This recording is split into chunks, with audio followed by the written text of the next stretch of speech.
Well, hello, and welcome back, and thank goodness I actually did remember to turn the screen on. Oh, wait. Oh. I've got a monitor going through something. Give me 1 second, figure out what's going on here. I hear an echo. Interesting. Okay, I have to do something here. That's gonna get me. Alright, that one's right.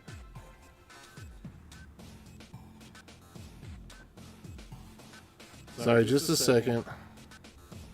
Alright, soundboard, that's fine. That shouldn't be a problem. Do y'all hear the echo too, or is it just me hearing my own echo? Alright, that's right. Background music is good. Okay. I am just going to go to see audio monitor.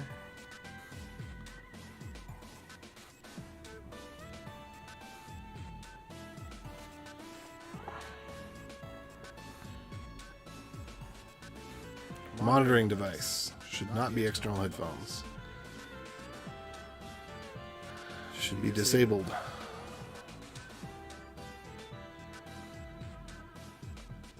Okay. I don't know what happened to the monitoring device. Oh, it's still on. What is going on? Sorry, just give me a second here to try to figure out what's going on.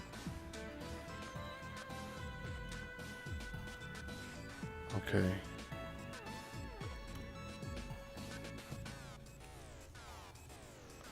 Audio.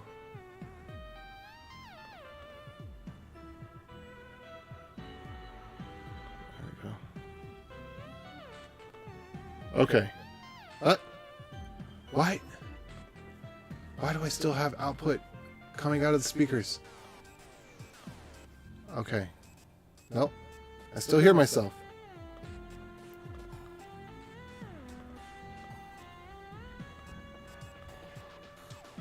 Okay. How about now? No? Sorry, I don't know what's going on, but I'm hearing my own echo coming out of the speakers, and I'm trying to figure out why this is happening. If you could just let me know in the chat, do you hear it as well? I'll see if at least it switched over to just coming out of the headphones now. Hello? Hello? No. Why is it doing this? Hello? Hello? Technical difficulties. Hey everybody, I'm just dealing with some sort of echo. Can you let me know in the chat, are you hearing an echo? Or is it just I'm hearing the echo on my end?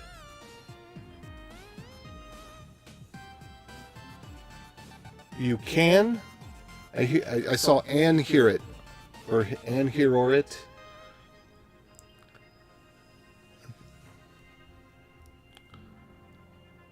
I don't know. See, that's not English. Okay, I think maybe I'm going to go to properties here. That's soundboard. I'm going to go to advanced properties. Monitor and output. Monitor off. Okay. Cab? I think you're having a bad type day. Okay. But my guess is that it's gone now. So I don't know exactly what happened. Okay, you do hear the echo, but now you don't hear the echo. Now it's good. Yes? Hey everybody, how's it going? So this stream is mostly motivational for myself because I need to work on this, and it's just easier for me to work on something when I'm streaming. Just easier for me to focus. I talk out loud to myself, and just, or maybe you don't know, but so I won't be offended if you leave, but you can feel free to ask questions, and we can go on tangents and stuff. But what I'm going to be working on is some material for the workshop this weekend. And if you are interested in that, then join in on the Discord. And in the general channel, there's a thread right now. So I'll go ahead and just pop that up. So you can join in on the Discord. It is for a small fee. I originally announced it at $2. So basically, I just want enough to make sure that people are actually going to show up.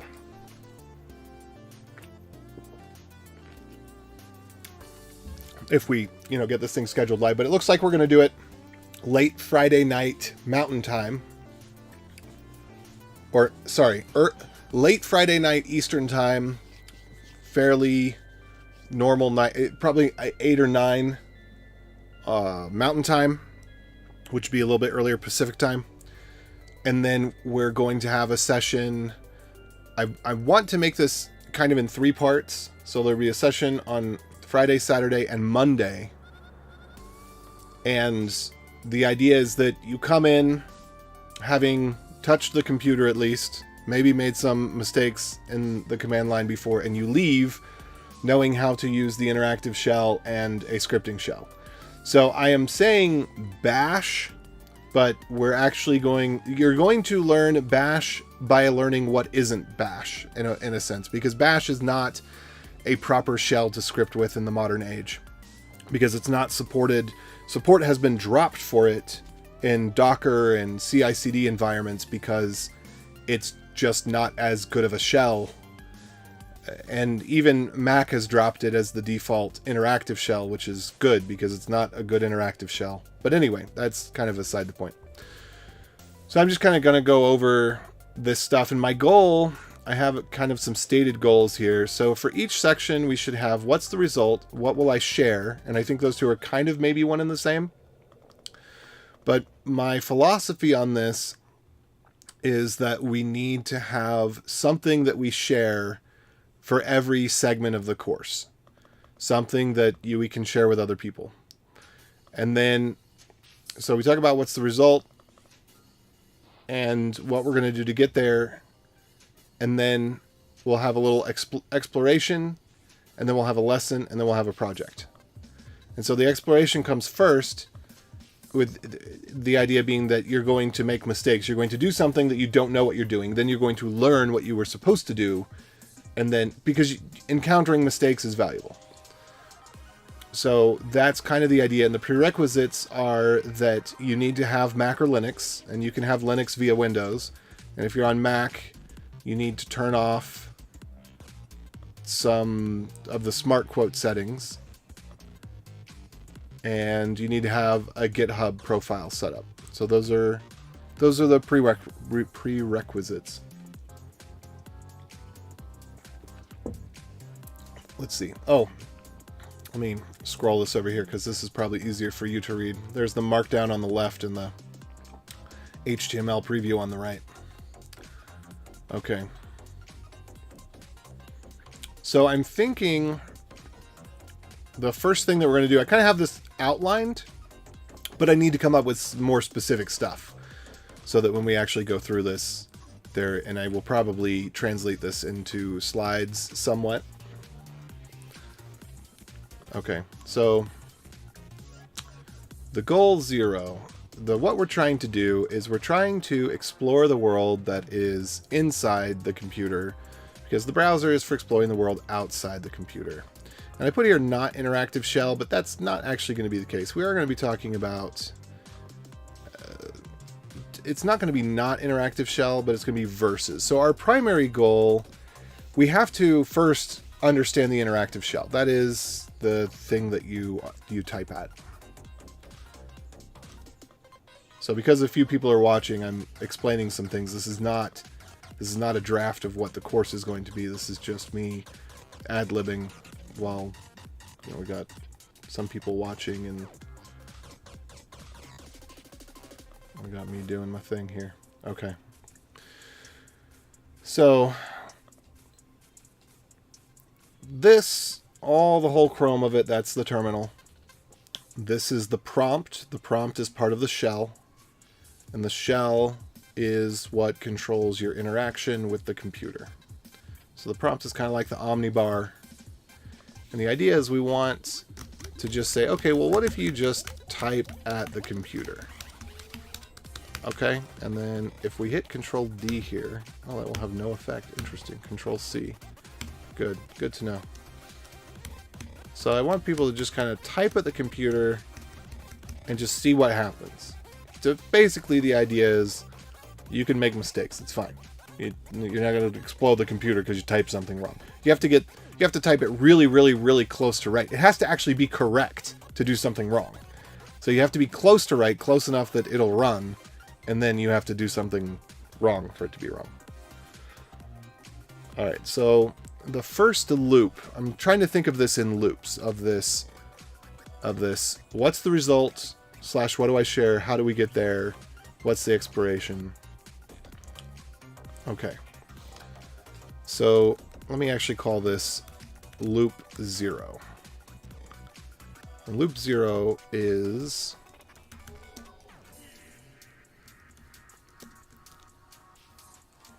you can, let me try this. I'm typing on mobile, so it's not my keyboard, just my fingers. Yeah, I hear you. So what will I share?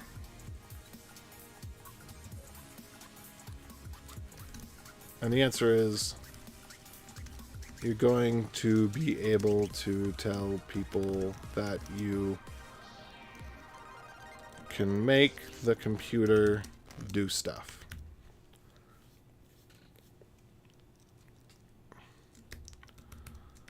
And you've got a rough idea how. So loop 0 is you're going to have a repo. So you're going to create a repo. We're going to call the repo, I think I said what it should be.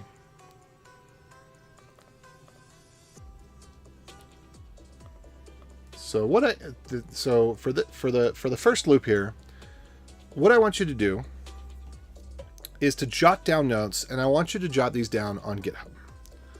So you're gonna create a repository. Let's go ahead and do this. So kind of some prereq. Create a repository. Let's see. Does GitHub have a generic page that is not user specific for creating a repository? I'm interested to know that. You know, can I give you the same link that I would use myself? So let's try this real quick. GitHub.com. We're going to go to create. Whoops. Let me pull this over. So if I go to new repository, what shows up in the URL here? New. Excellent. That's what I wanted.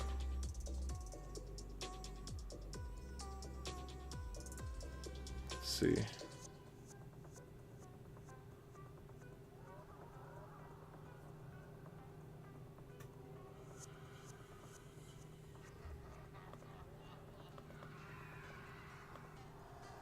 Doot.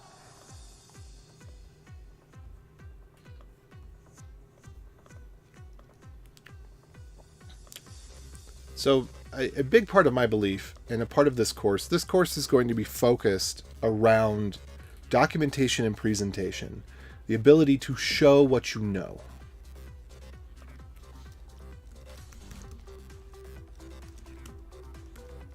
I could call this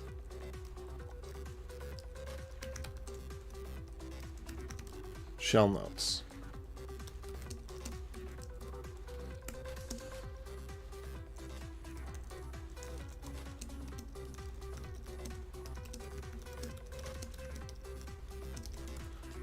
Maybe we should just call it. Okay. Actually, I might want to do one better than that. Well,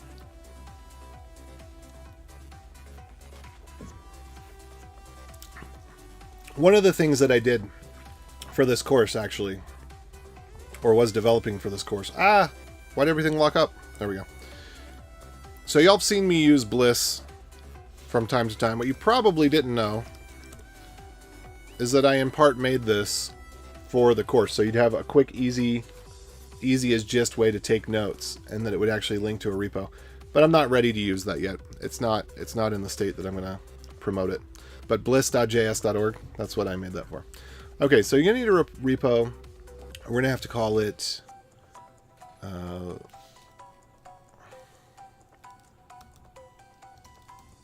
we're going to call it shell notes.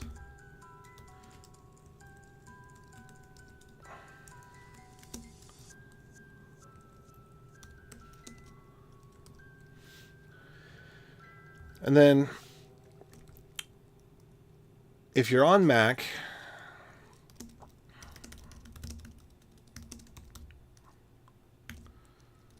and I'm going to want you to get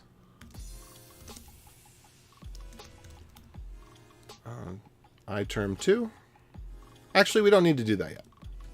I'm going to try to take this as low as we can. So what you do need to have is you need to have a repository open. And then you need to have, I'm going to create this myself, shell notes.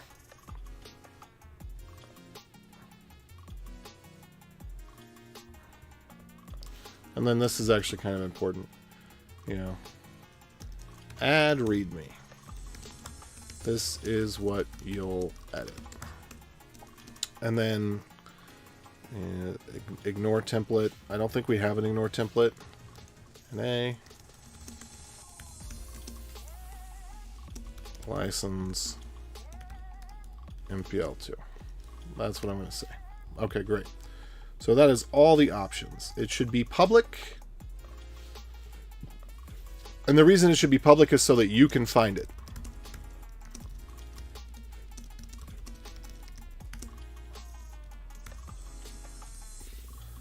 Because you want it to show up in search results.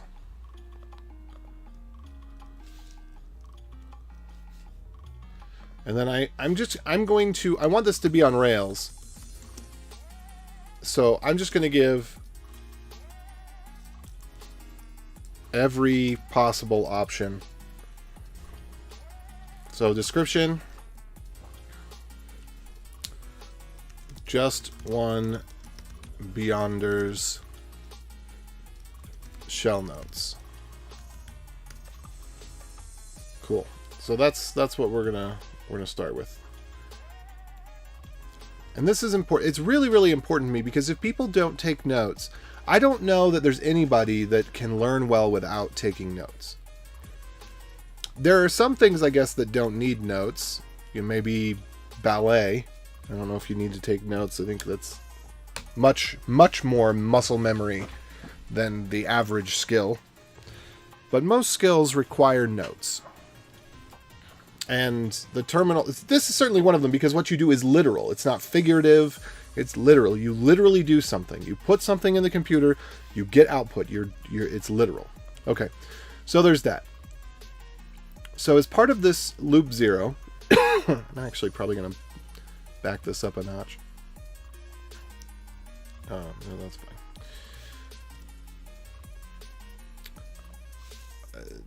We're going to open the terminal. This can be, preferably, this is going to be iTerm. But it could also be terminal.app.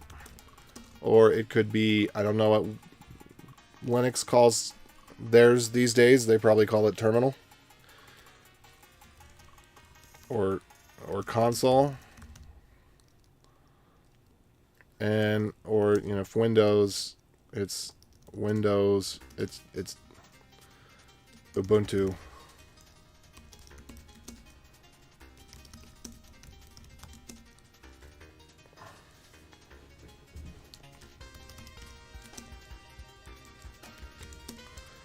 And it's not actually important which terminal they open yet. It's just important that you get a terminal open. And you're going to just type some stuff out. So the goal is hit some random characters. Hit enter. What do you notice? What if you hit a quote? Yeah. Let's see. All right, we're going to have a Control C. and a Control plus D. Well, sorry, this is Command. No, this is... No, sorry, this is actually Control. Duh. That's actually Control. Alright. So...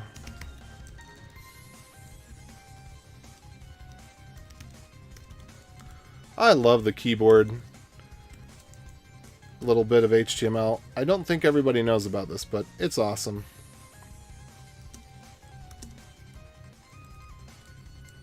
It gives you button-looking outlines. See? Isn't that nice? Doesn't that look nice?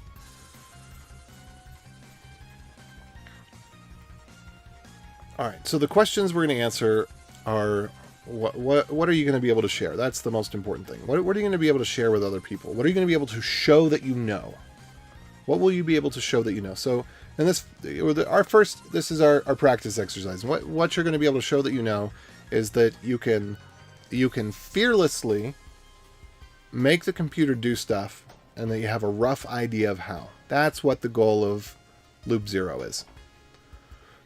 And so, before we get into the terminal, you're going to open up your GitHub profile and you're going to create a repository shell notes. And you're going to click the edit button on readme.md to take notes. Okay. So you open up your terminal. So this is the exploration.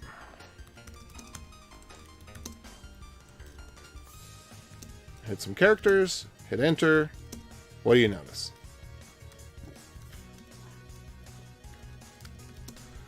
Reset your terminal. And so I'm actually going to put a couple things in here. So we're going to do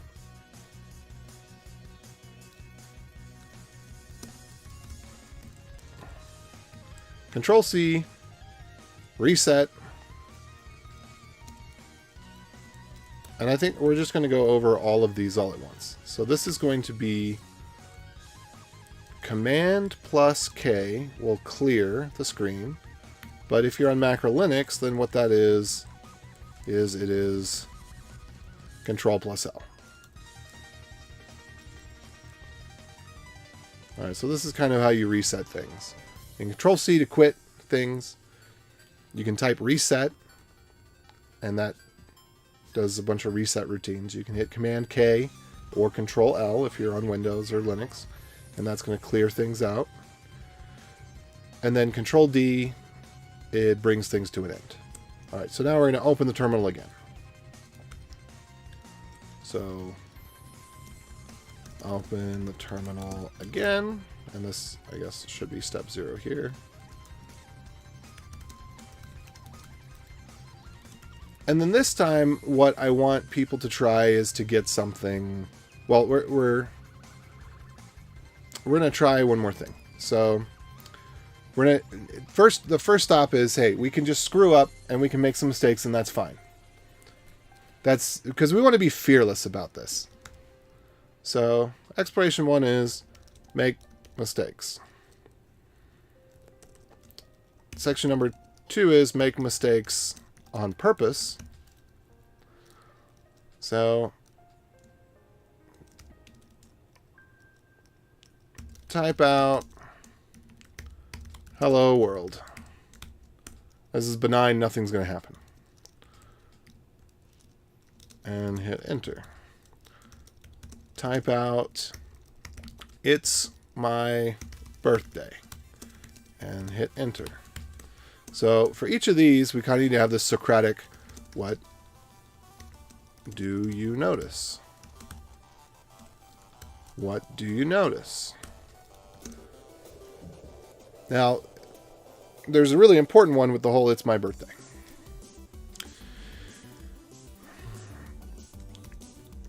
Type out again, it's my birthday. I don't really want to use birthday necessarily. I just need an apostrophe. That's all I care about. It's just the it's.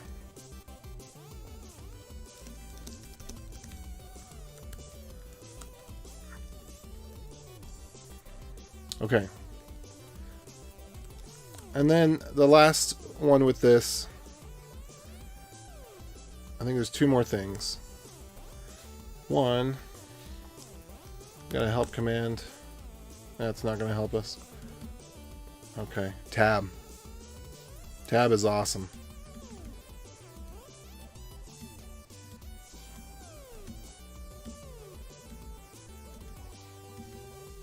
Tab is absolutely awesome.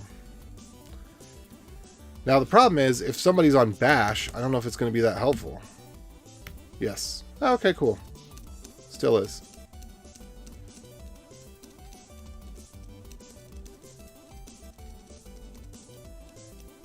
Cool. Great. So, tab it is.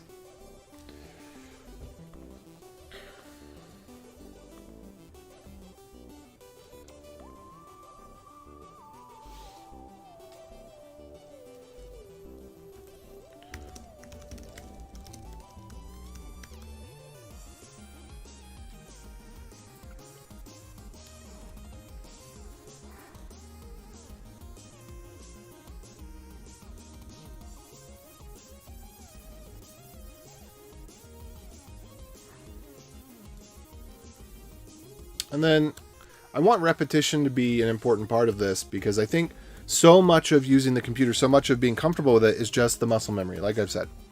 We just need to do some sequences over and over again. Control C, reset, Command K, Control D.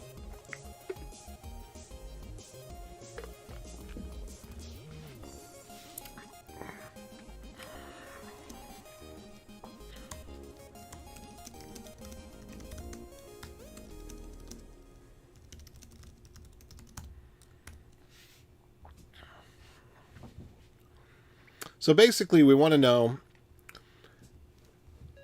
that the first thing is, how do we fix the mistakes? How do we get back to a good starting position? And that's basically that.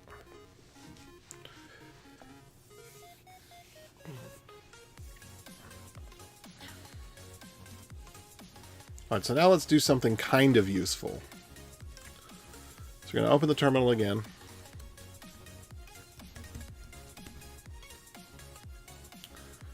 And this time we're going to do the echo exercise, right?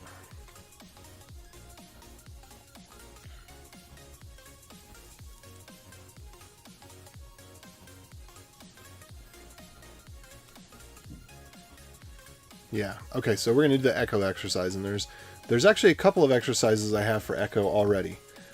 And so I think what I ought to do is show once and then just take the opportunity to explore and try to let people figure things out. Give me a second while I go find I have basically a prepared homework assignment that I worked on already for this.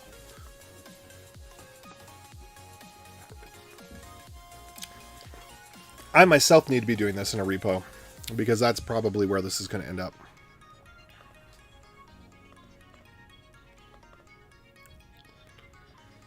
Okay, let me go. There's course material. And then bash and CLI. And we have the Echo Challenge. Okay. Oh, I just have links to them. That's okay, I guess. Originally, I was writing this out as a script. This was from a year ago. I need to go back through this as well, because there's good stuff in here.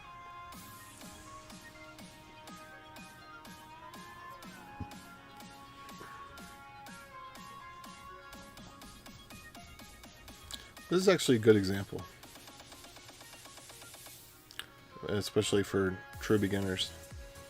If you can read this, you have a strong mind. Yeah. Basically, the idea here is that this is one of the things that frustrates people about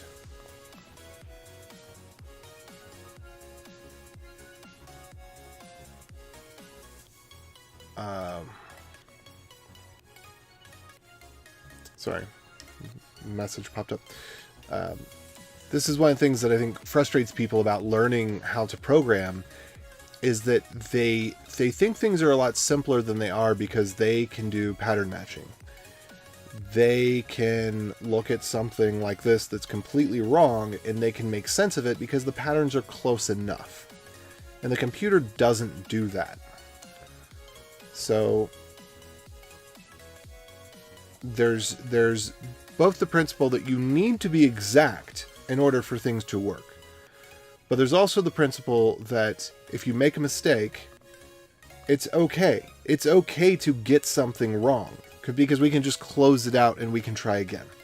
Very, very rarely do we ever make a mistake, especially when you're a beginner. The worst thing that you can do as a beginner, I think, to mess up your computer is copy and paste stuff from Stack Overflow, because that's written by people that know enough of what they're doing to screw things up. And I mean, that's a lot of what you're going to be doing. So there is this element of, well, the worst that happens is you have to back up your files and reinstall your computer, but you probably don't have to do that. But that's kind of the worst that could happen. Your life is not going to come to a halt. The computer's not going to break. And that's something that probably isn't quite for the audience that we're going to have for the workshop. But it is a useful mindset nonetheless. Anyway, let me go ahead and take a look at what I've got here.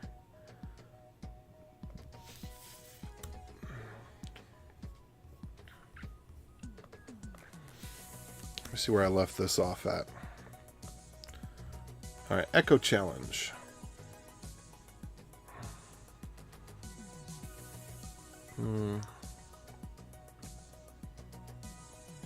Oh, okay, I see what I was doing here. So those dots are to represent spaces.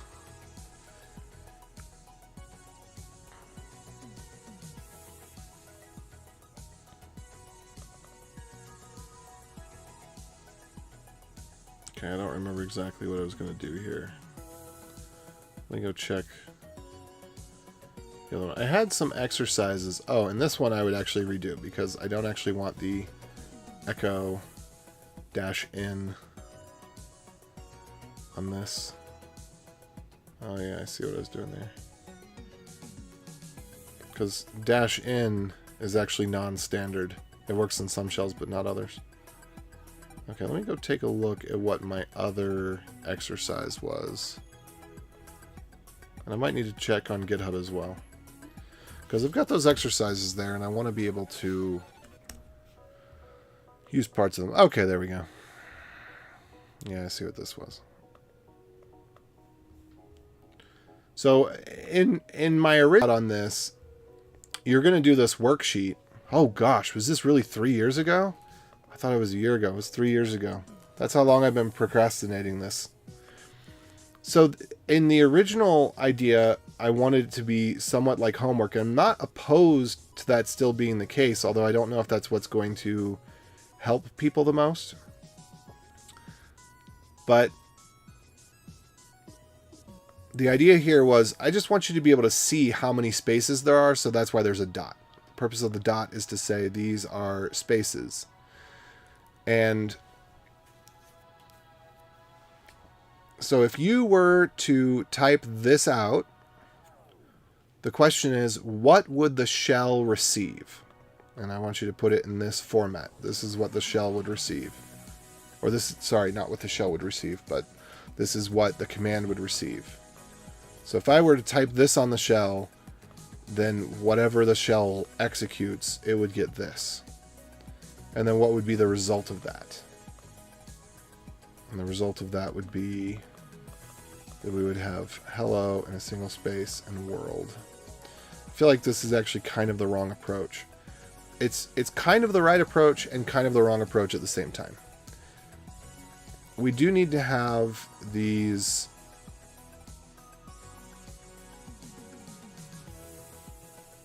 an understanding. We need to have an understanding of what's going on in terms of how the quotes work and stuff. But I'm actually not feeling like that was the right material. I think it's a little too literal, a little too technical. I mean, this is literal and technical, but we need something that's maybe a little bit more graspable. So let me think on that again. So we're going to open the terminal again, and we're going to type out echo hello world.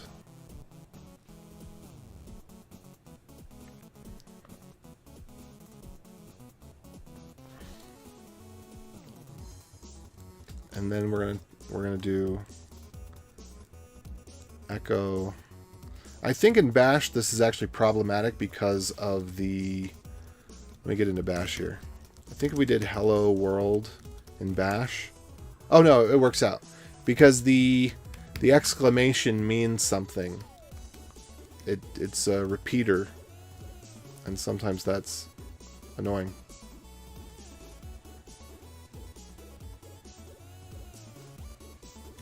Okay, we can do that.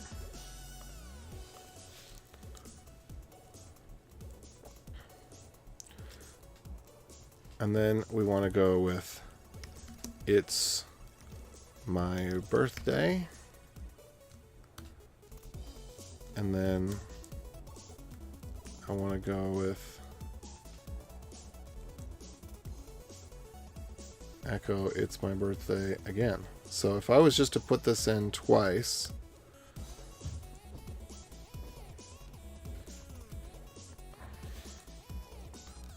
boop, boop.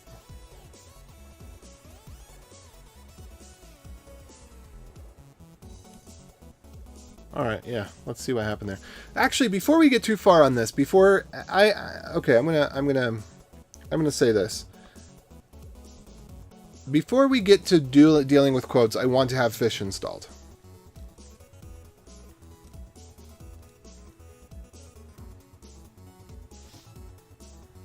So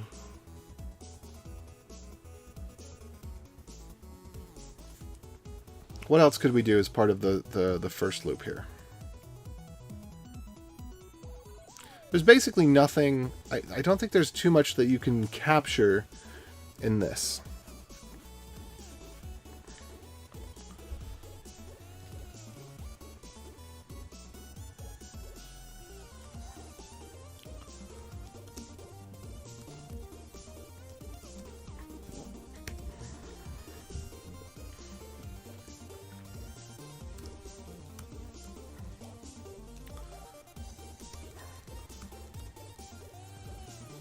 Okay, so I think what are some of the most common commands that we're gonna use?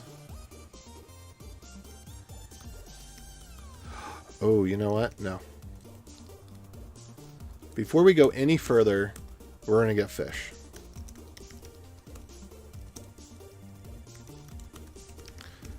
Because there's a few reasons for this.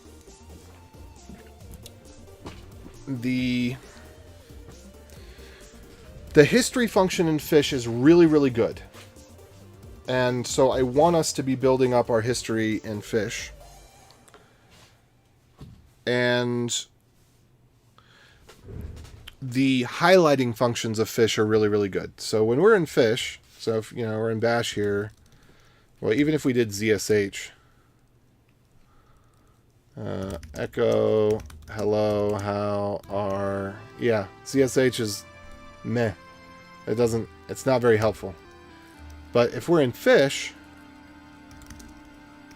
look at all that nice color there. See how things are changing, green and red, the underline is changing. It's very nice. Very, very, very good. So yeah, we need to, fish is an excellent shell. So install fish. Okay, and then we're going to have to do update terminal.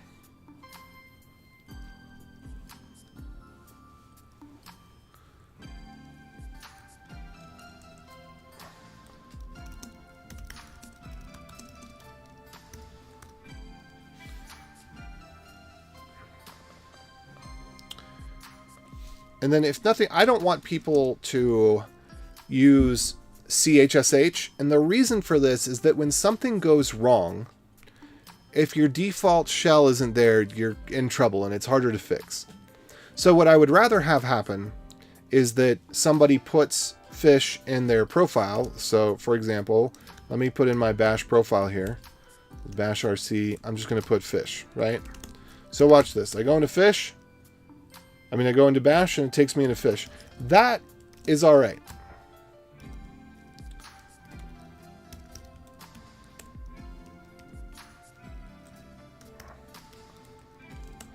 Because say we've got blah, right? Blah, command not found. No big deal.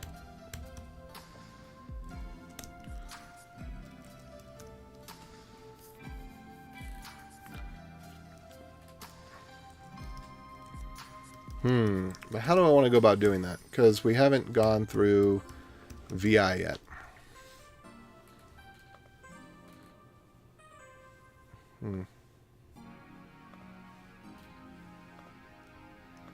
Maybe...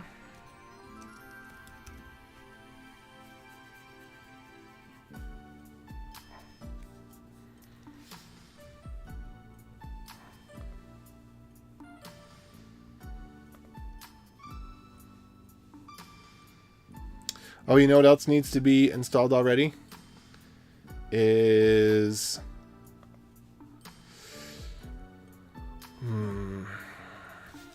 command line tools.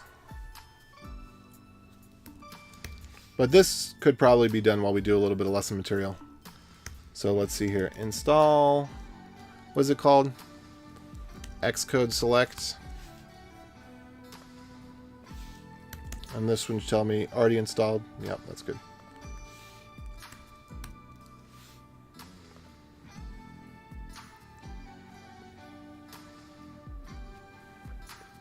Okay, so here we're in a conundrum. Actually, no, this is good.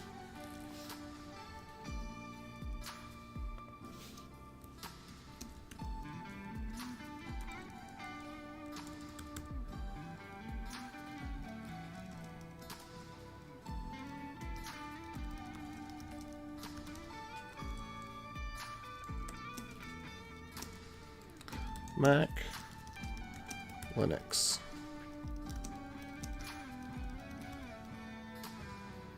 Oh, we need to explore sudo.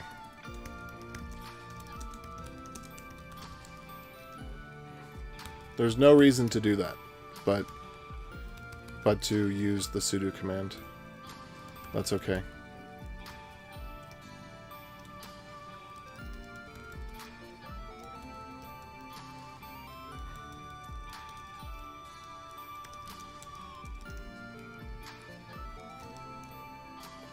Fish curl get vim.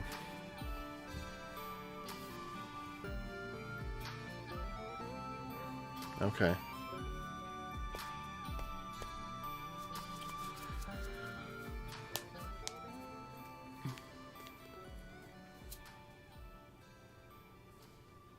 All right, that's good.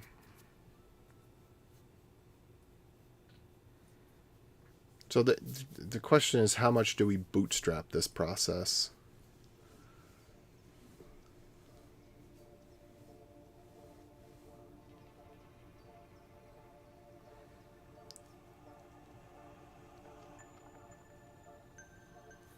Let's see.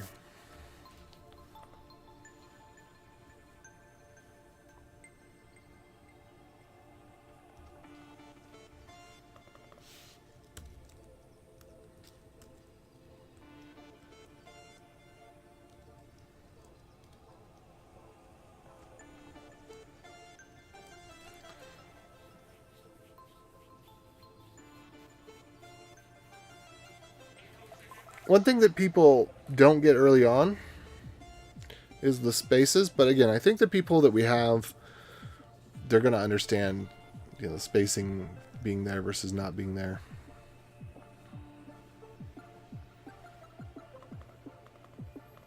Okay, so these are just going to be, hey, do this, don't worry about it. Don't worry about what it means. Got it.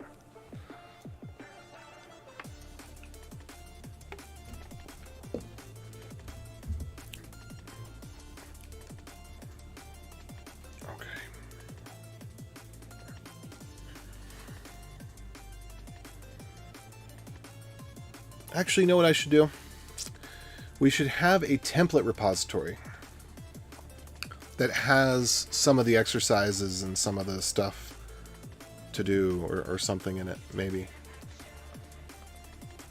I don't want to get too prescriptive on that, because people need to take their notes in their own way.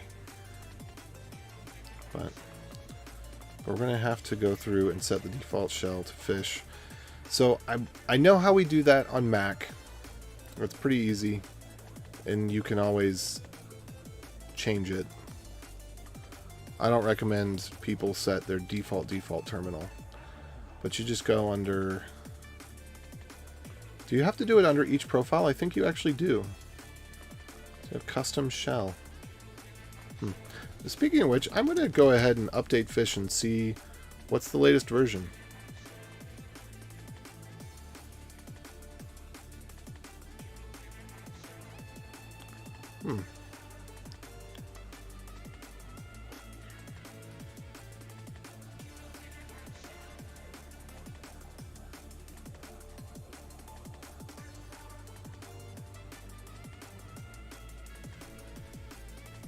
Cool. I wonder what Fish version I had before. Well, now I've got the latest.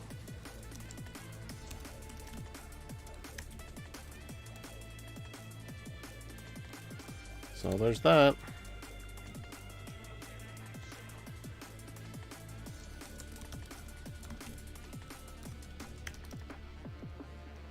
Okay, I had 3.3 before.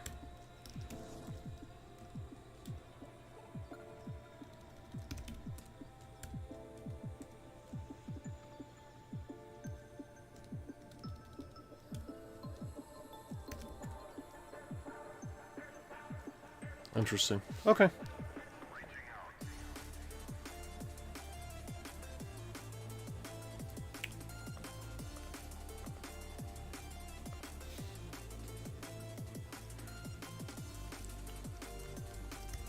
You'll set your default shell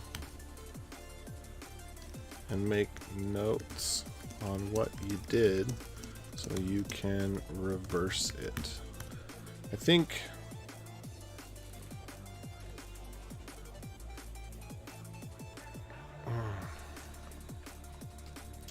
we actually do need to have some little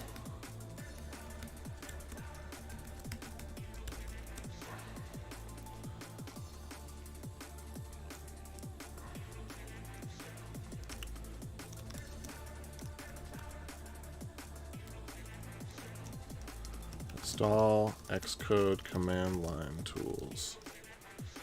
Oh, you know what? This is another one that we need to have an exercise for.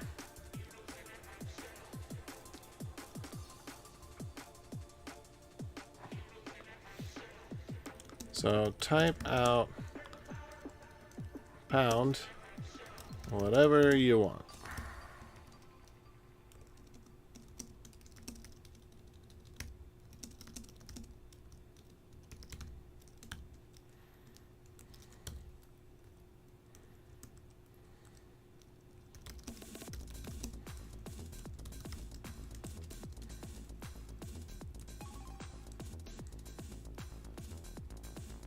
Oh, whoops. So let's move this one down here. Ah, dang it.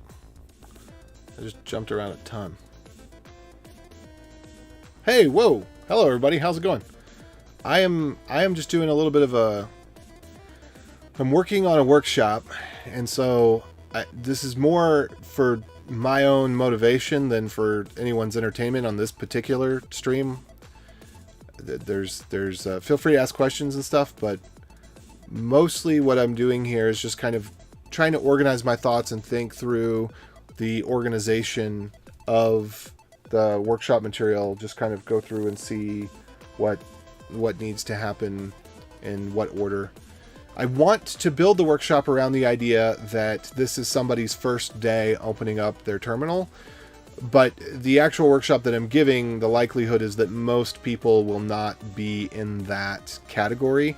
And so this first step I'm doing it so that I can get my mind through it, but it's probably not going to be something that we actually spend very much time on. It's probably going to be more of a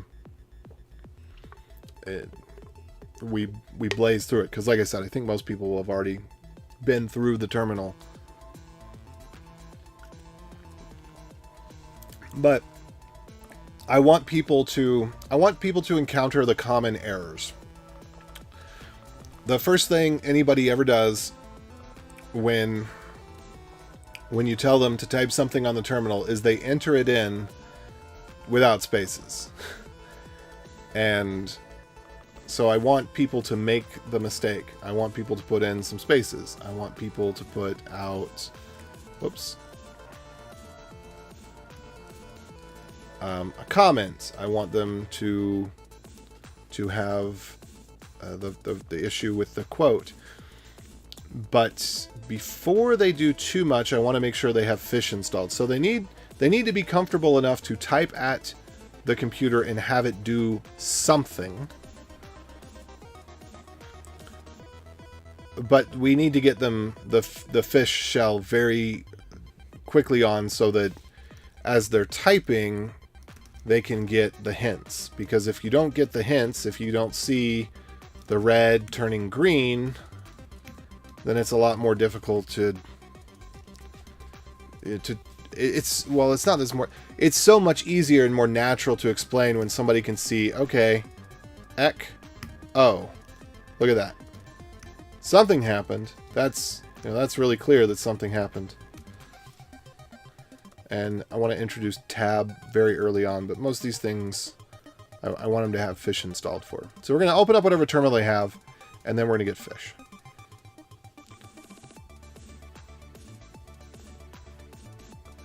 And then the way we're going to set Fish to the default shell is going to be in Preferences, and as shown on screen.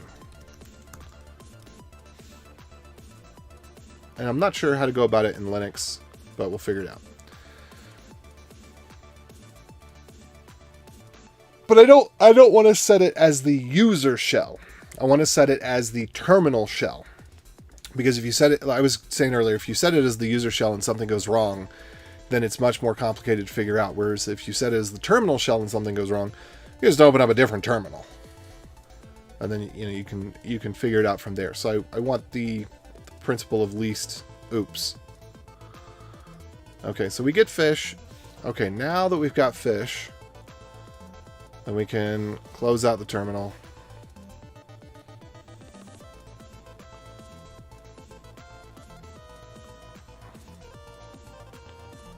And open a new one. Well, actually, at this point, I want to say we get iTerm and get Fish.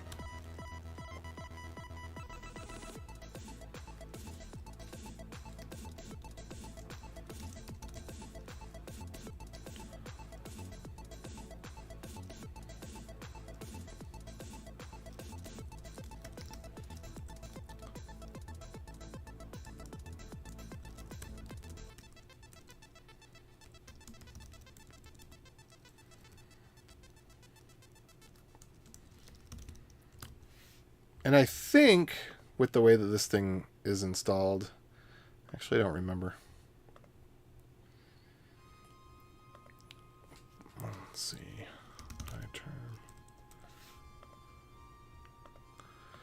Okay, and then also there's another issue that pops up, which is Rosetta. I don't know if on the latest M1 Rosetta installs super automatically. Because I know that we used to, so prerequisites would be install Rosetta.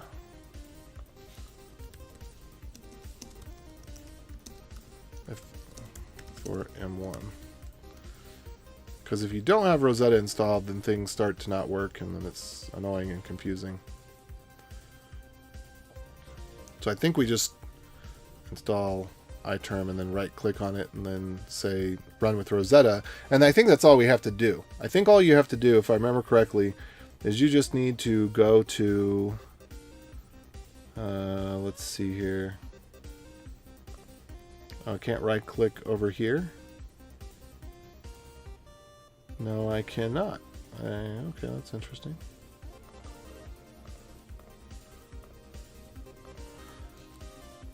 So where do I go to do that? I have to go to Finder.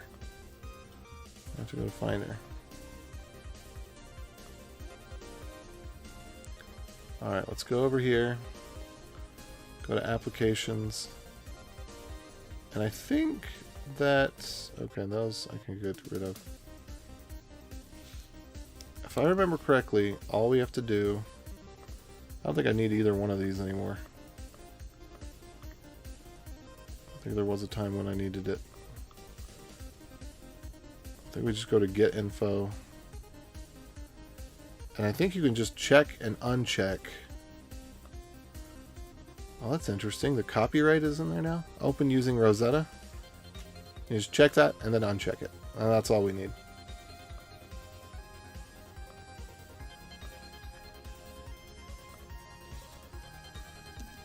Okay.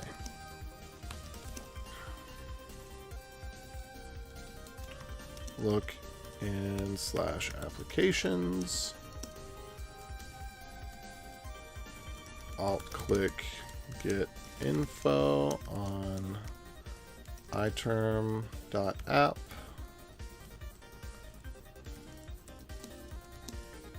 Check and iterm, Rosetta, and fish.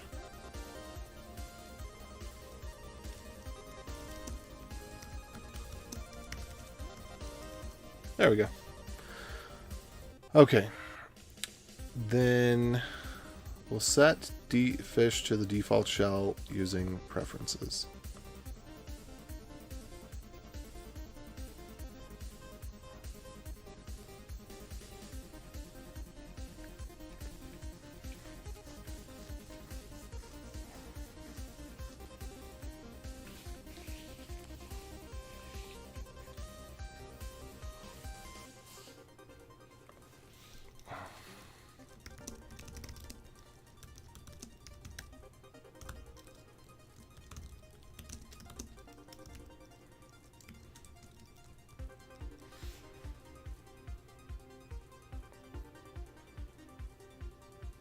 Okay.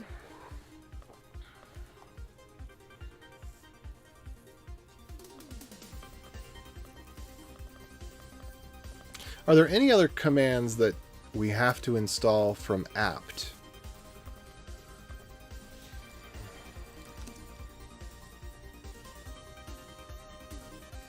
Fewer the better. They'll have heard of Git, they'll have heard of Vim, they'll have heard of curl, so I'm going to put them in this order. Fish is the one that they're least familiar with, then Git, then Vim, then curl.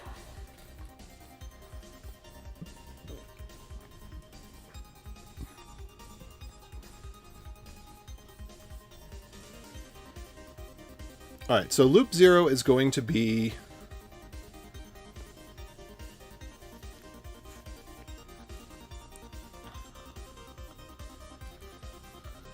get it set up. The result is that you'll be set up for development. Okay. Let me go back to where were we at with there's some prereq stuff, exploration 0, how to take notes.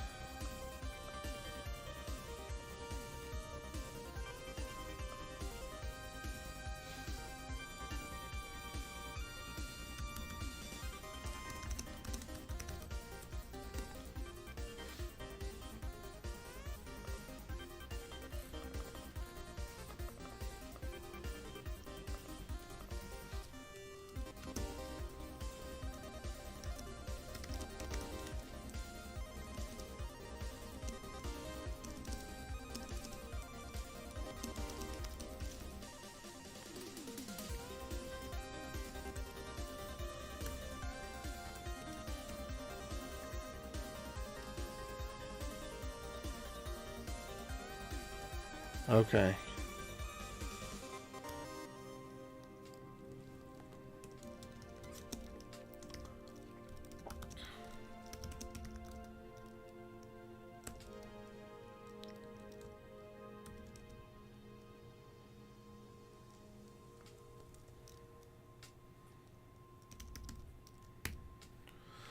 Alright. Wait, should this be MD? Okay, this should be MD. Oh, that's a pity. Oh, this marked... Because on GitHub, it's MKDN. I'm actually going to go file a bug on this real quick. So what was this? Because I think this one, this Markdown editor, I think it is open source.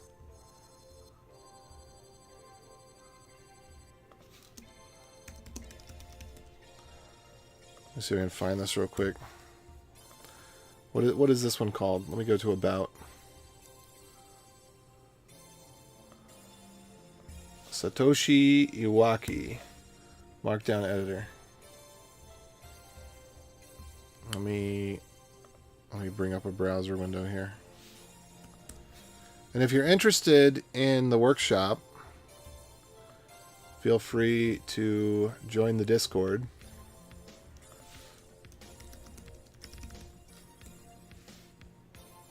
Oh, interesting.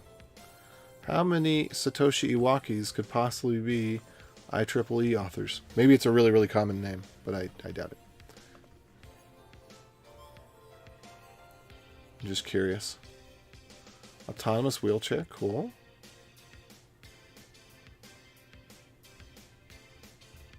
Huh.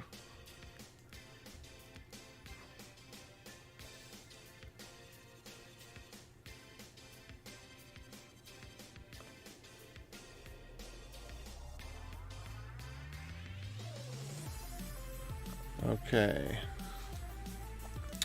GitHub uses MKDN as code block, not MD.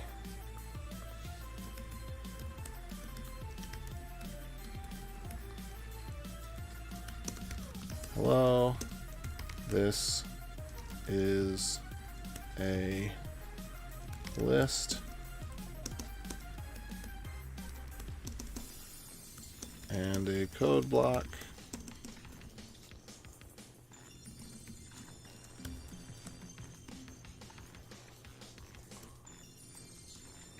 Whoops. So then we can do this.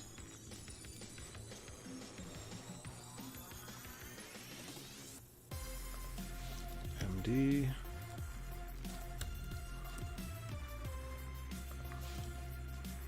And then we can just do this. GitHub flavored Markdown uses MKDN as Markdown highlighting and MD for some other thing. For example.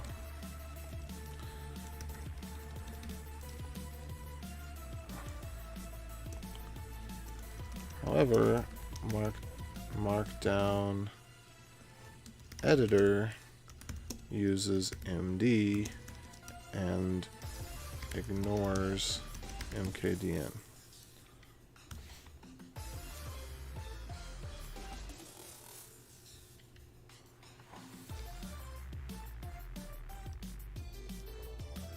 There we go.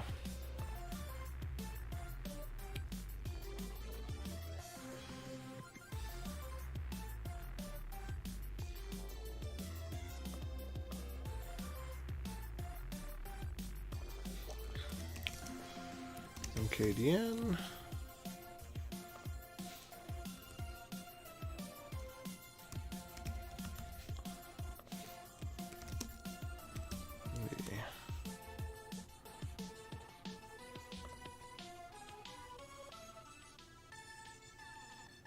Oh, whoops.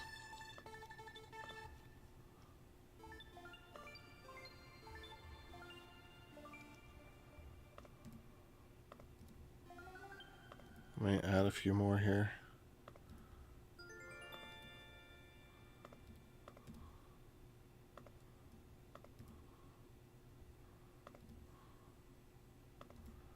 Try that. There we are.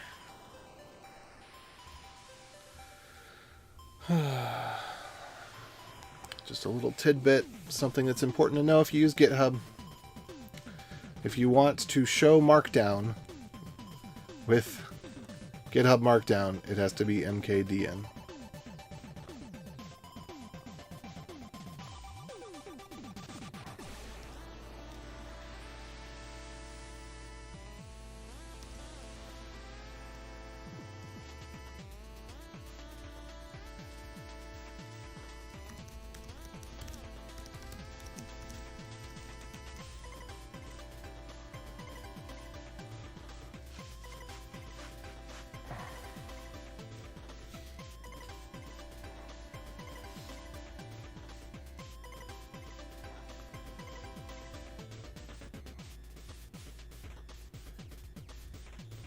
Oops.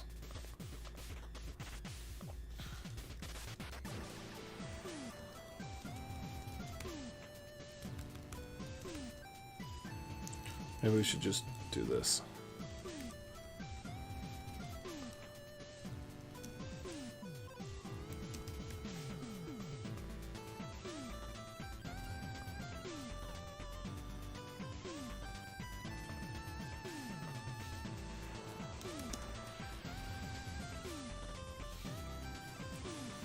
There we go.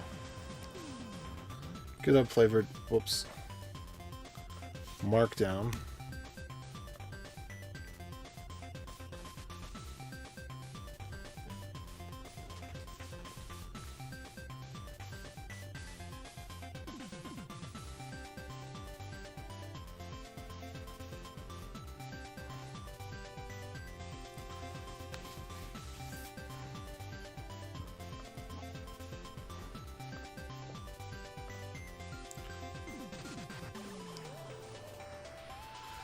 Alright, and I'm out of that. Okay, back to the study session stuff here. Ah, that bugs me so much. Ah, because I want the highlighting. And if I do this, I get the highlighting.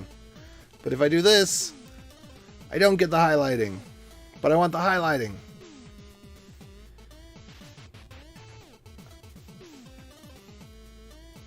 Alright, and this is note on notes.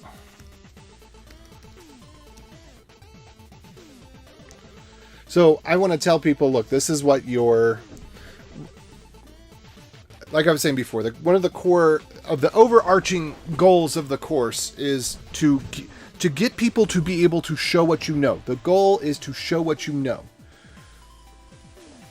It's not, so the goal is always,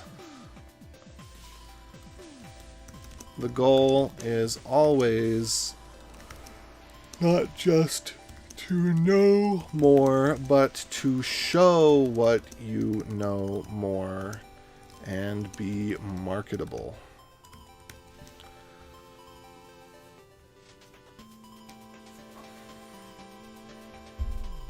And you know what? In that case, we're not going to call this Shell Notes. We're going to call this Shell Cheat Sheet.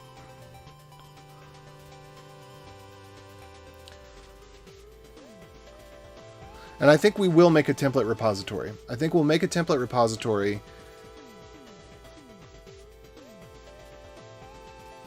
to have the README already there, to have a couple of the other things already there.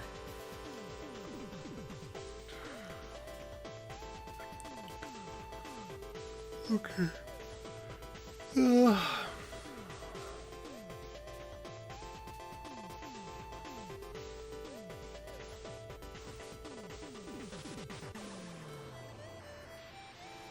What was I just looking for?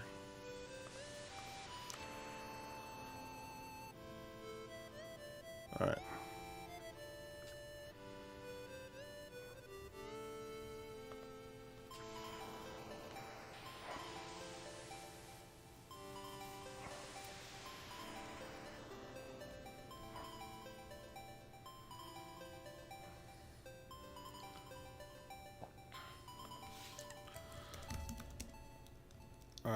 Okay.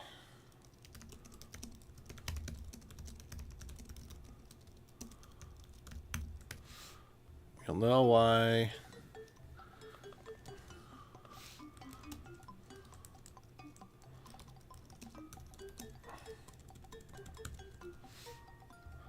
Why are computers better than people? Okay.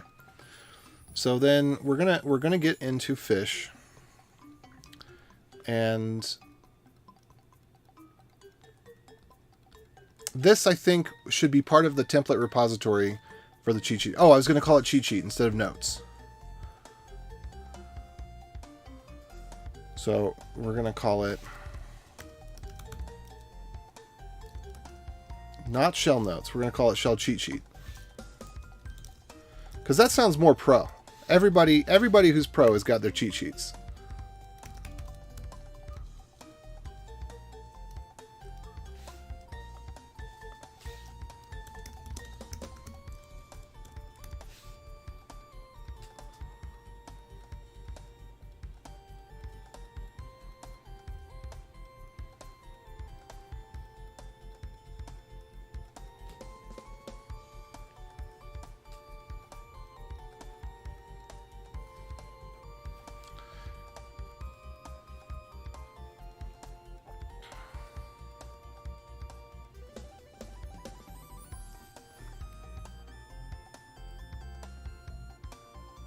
There we go.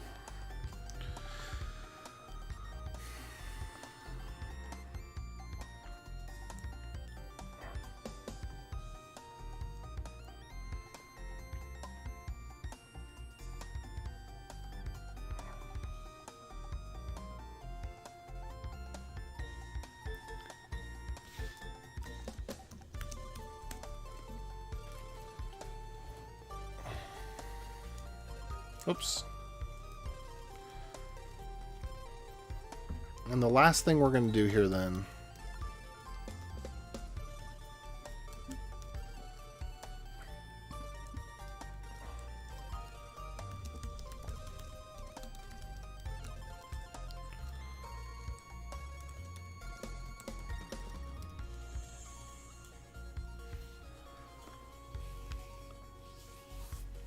is we're going to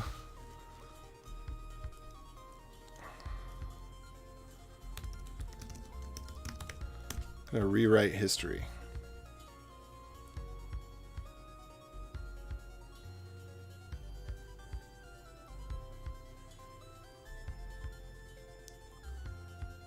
Let's see, what was I going for here?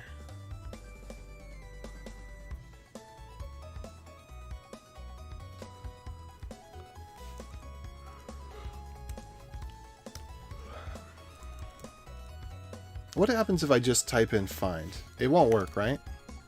Yeah, good.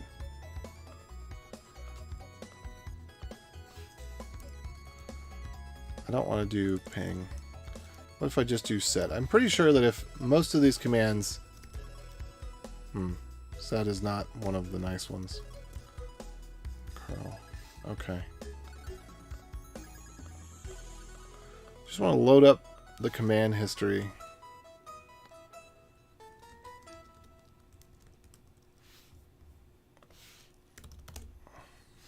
Excellent. Okay.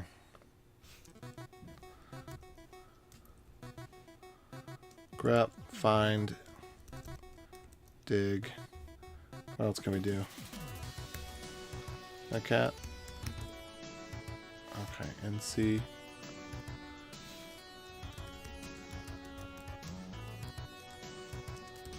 I think even ping. If we just type in ping, that doesn't do anything, right? Yeah, okay, good.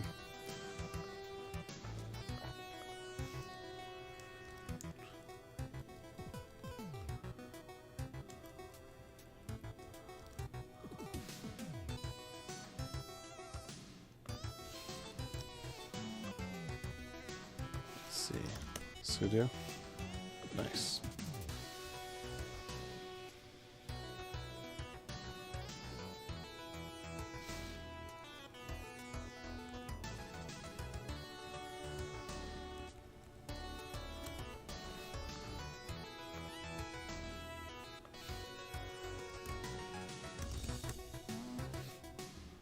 Cool.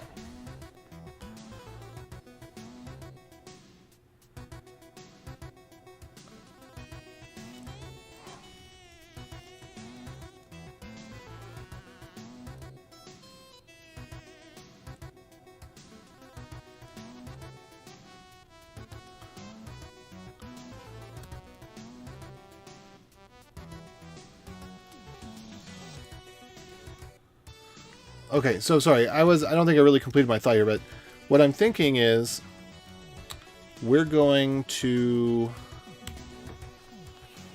just have them enter in a bunch of commands that are the ones that they're most likely to use.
The cat is a big one.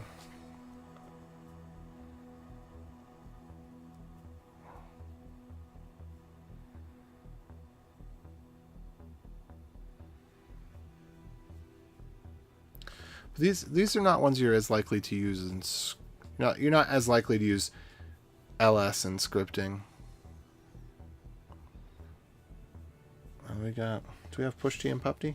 We got push T, pop T. There we go. So a whole bunch of commands. We're just going to load up the history with commands.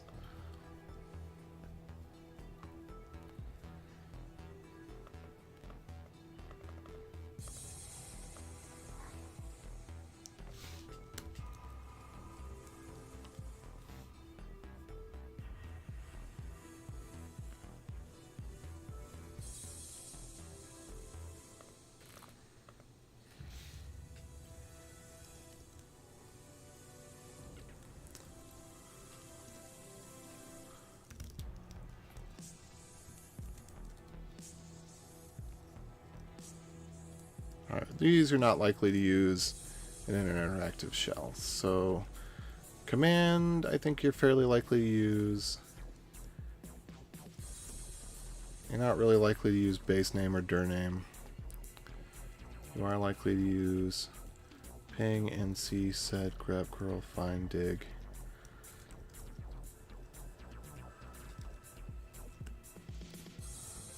And we'll do this one last.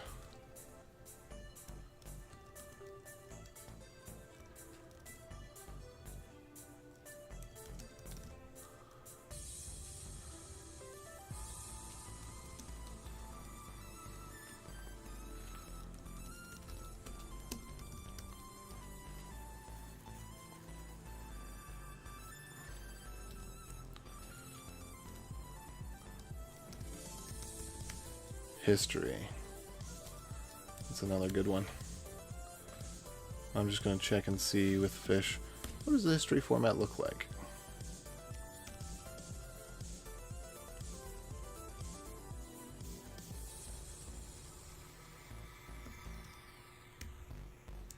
I have to rename my major screw-ups file because every time I open it up on stream, I feel like I have to explain why I call it that. And the reason I call it that is it's whenever I make a system level change to my computer, something that I'm likely to regret, I document what I do in major screw-ups so that if I want to go back and then see, okay, what stupid library that I put in a system directory or whatever, put that in there. It just seems like a weird name to call something. And so I feel like it needs explanation. So it's not like a diary of my major screw-ups or something. I used to, when I was in college, I had a playlist on my computer. You know, you've got your Well, maybe you don't know because maybe you're not old enough, but we used to have these things called playlists. It was after the mixtape era, after the CD era. There was the playlist era. And I had a playlist called Wallowing in Self-Pity. And a couple of times people saw that on my computer when I was bringing up music for something or other and made mention of it. And I would just say, yeah, well, we've all got one. I'm just honest about mine. And sometimes it threw people off because we all have a Wallowing in Self-Pity playlist. We all have a playlist that's, it's a little, I mean, maybe I think more as a, teenager, young adult than as an adult. I don't really feel like, well, no. Still, I'll put on, when I'm having a mellow day, I'll put on some Matchbox 20. You know what I'm saying? So I guess even as an adult, sometimes I have mellow days and I'll put on some mellow music. As a grown adult, as a father, but not in the role of a father, just, when I was a teenager and college kid, then I had a lot more mellow days, a lot more challenging drama, trying to figure out who I was and what I was doing and all that. Are you saying that the playlist era is over? I don't know. You tell me. As far as I know, kids don't have music anymore. It's just whatever Spotify puts out that week, that's what they listen to. As far as I understand, people don't. Music is no longer a thing. We got rid of the idea that someone would choose music on purpose and like it. It makes me angry. It makes me bitter. Because I really love music. And I feel like we ought to have a variety of music. And we ought to have... I think the CD album era was pretty good. I can understand how people would miss the old days back before the Beatles, which is to say back before tape recording, when you had a smaller selection of songs, but then you'd have many different performing artists that would perform songs that you were familiar with more in your local area. And I think that might be why all of the Christmas songs we have are all from the same era. I listened to some history on that to understand why that is. But I think that might be part of it. Is before tape recording, it was more common to perform someone else's lyrics with your own twist. If you go into a thrift store and look at the records, you'll notice many artists perform the same songs.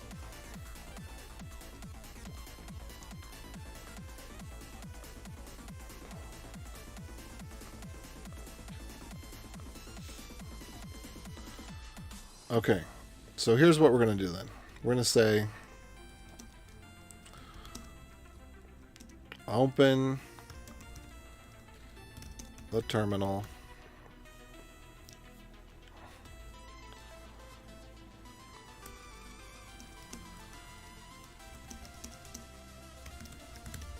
Save it in your dock.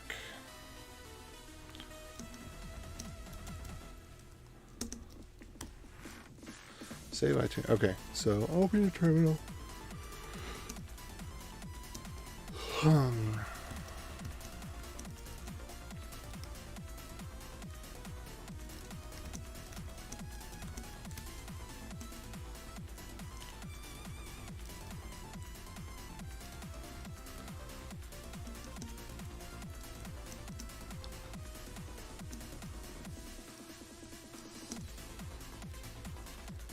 And command isn't really something I use.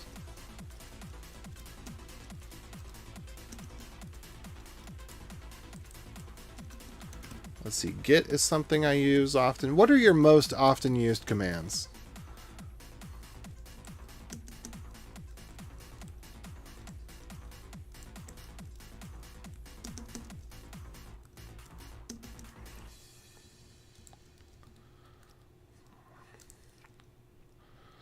I'll be checking the date all the time, yo.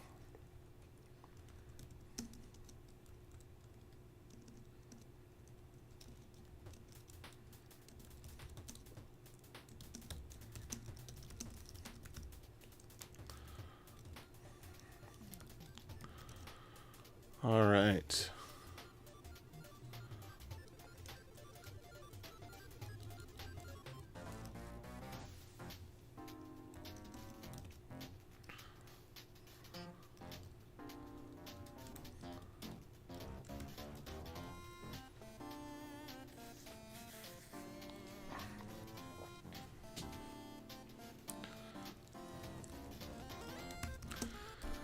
Now use the arrow keys up and down.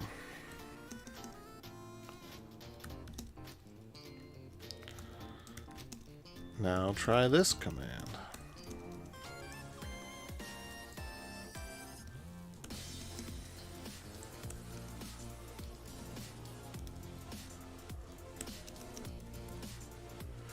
Here we go.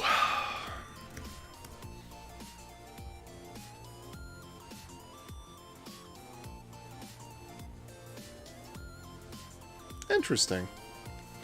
It looks like it's highlighting in red the shell built-in commands.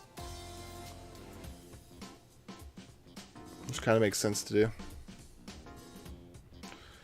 Alright. And I'm actually not going to worry about LS or CD.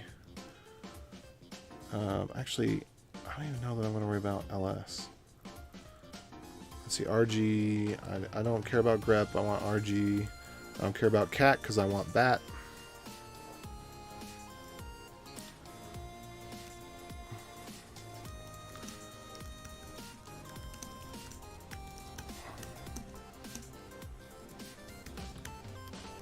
Let's see.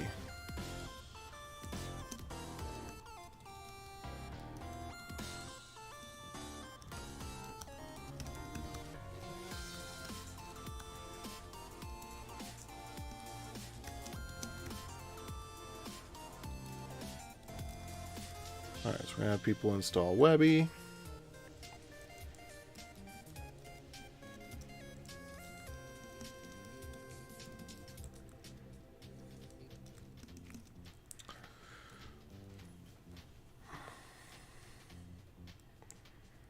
Let's see, I may need to update the web install.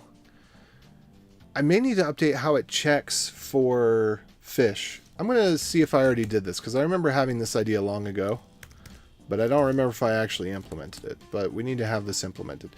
So, for those of you that have watched the channel for a little while, you can start to see how things are kind of coming together. How things that I've been working on for the past few years, they actually all do tie in together. Webby, Bliss, Beyond Code, there's a lot of things that I've been working on that if you were to just look at it, they might seem all random, but I was building up for a better way to be able to teach programming quickly. And webinstall.dev was a huge part of that. Huge. I gotta message somebody real quick.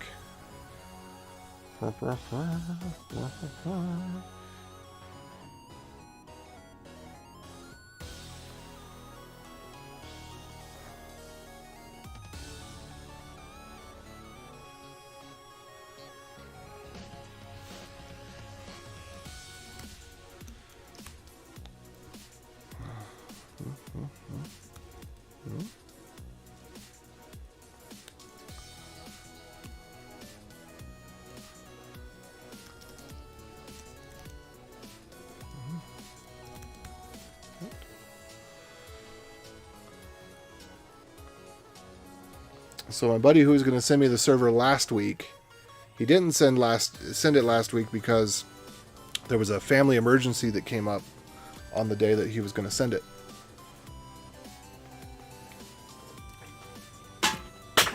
And so I'm bugging him about it again. I know he's got more important stuff to deal with, but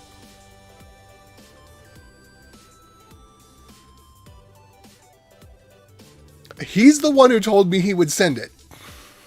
I told him, I said, give me the parts list, I'll buy it all. He said, no, don't buy it, don't buy it, don't buy it. So, you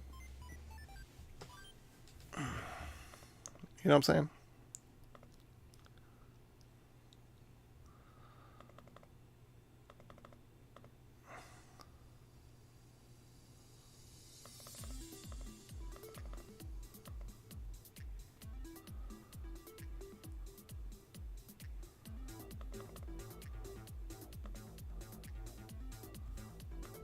Okay.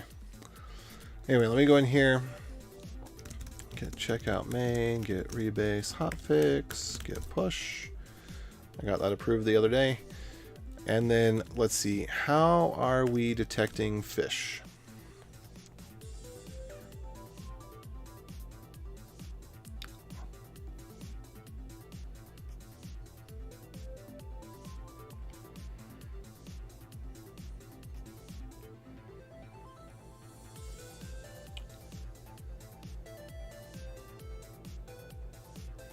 Oh, MK that's another one.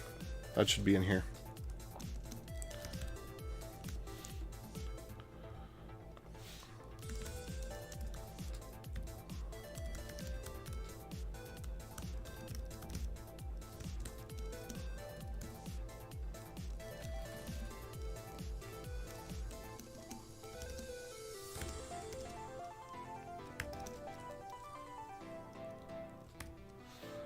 Let me see, which are the ones that I think are really most important? There's bat. That's a good one. What else?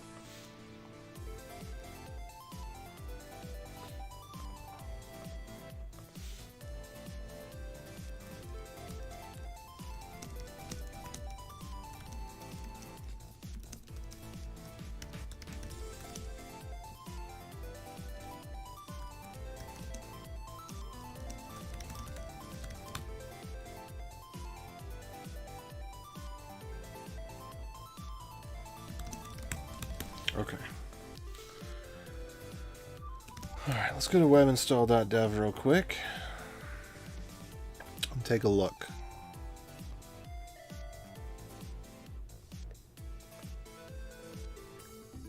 Let's see.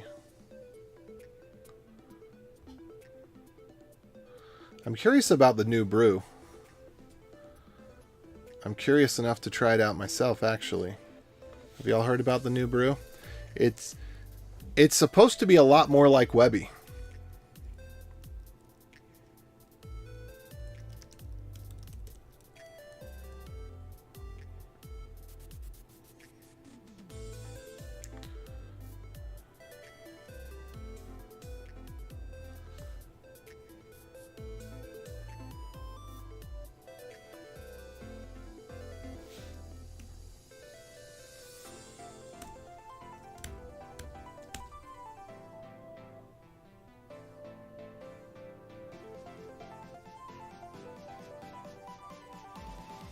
Whoa. Is this for real? 3.7 megabytes? 3.47 megabytes? And then updating brew.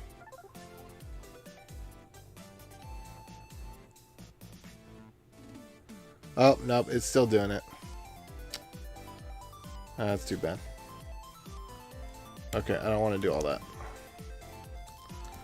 Let me get rid of that again. So we're going to get rid of that brew. And then we're going to go back to...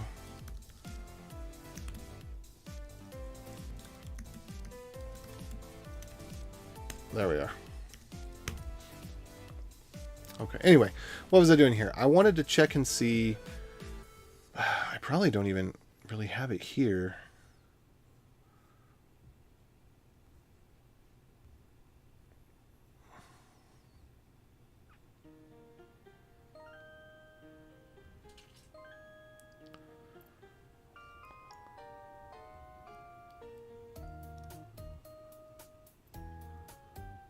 I think in Pathman I would need to make an update that I haven't made yet.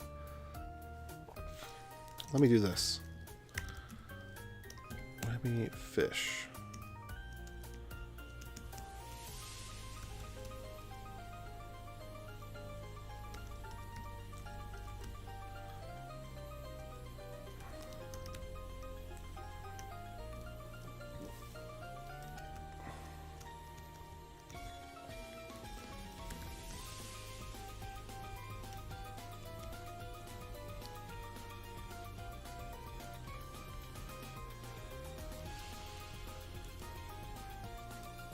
Interesting.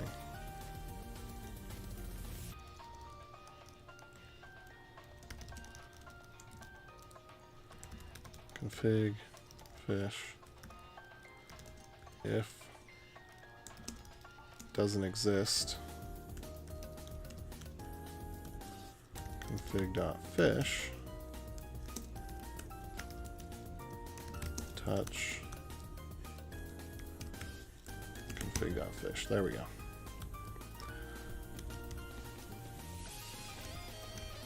We need to have it make sure that the config file is there. And let me see what the permission should be on that config file. My guess is it's just standard permissions. Well, let's see. Oh, no. That kind of makes sense.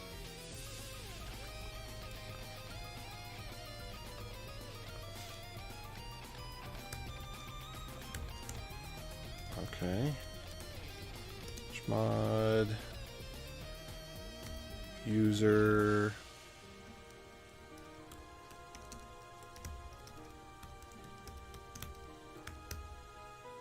I guess we could just do, was it 0600?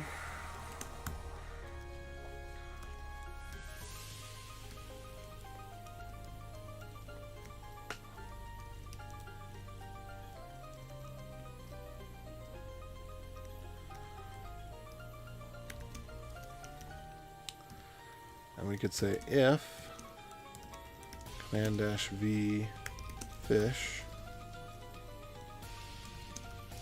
dev null here. Oh wait, does that work?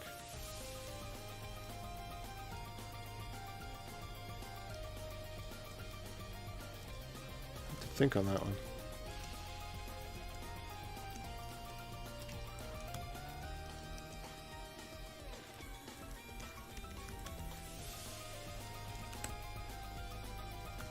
Okay, that is the way that it has to go. Except that, no, I don't need the test command because I can just do this directly. There we go. So if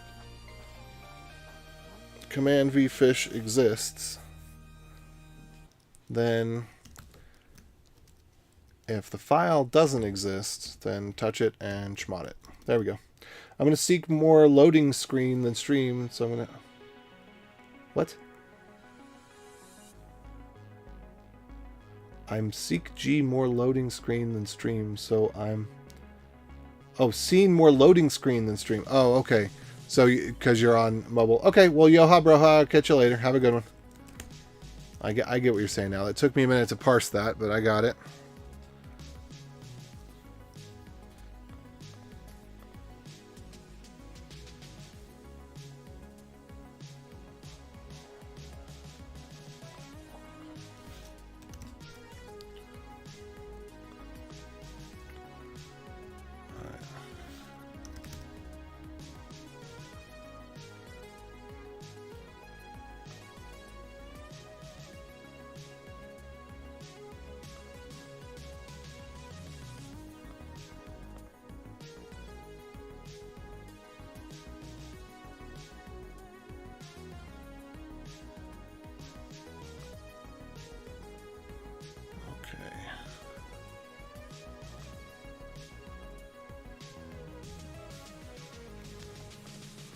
Oh.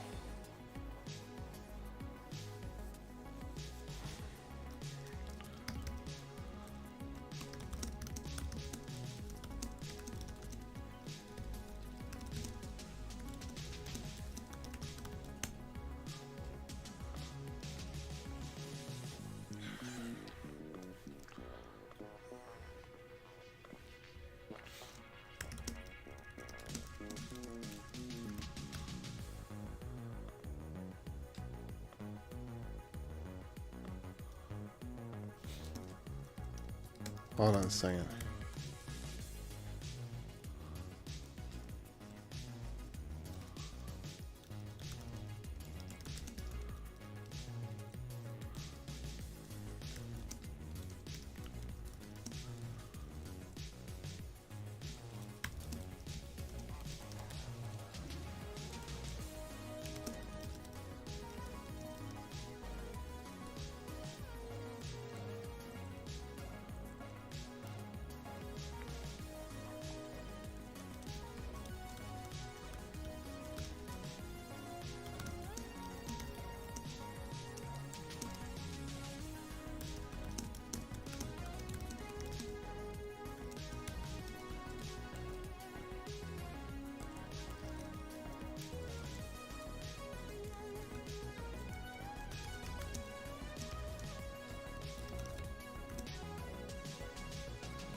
There we go.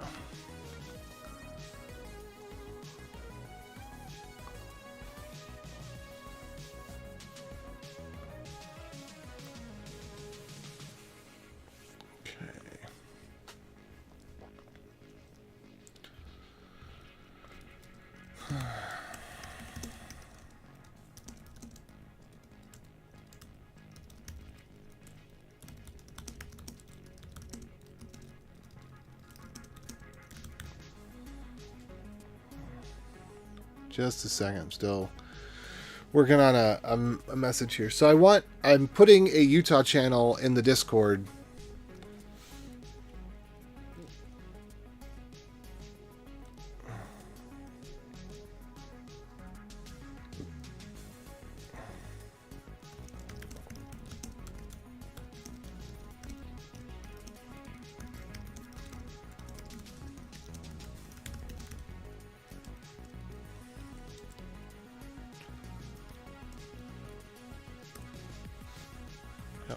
Okay, there we go.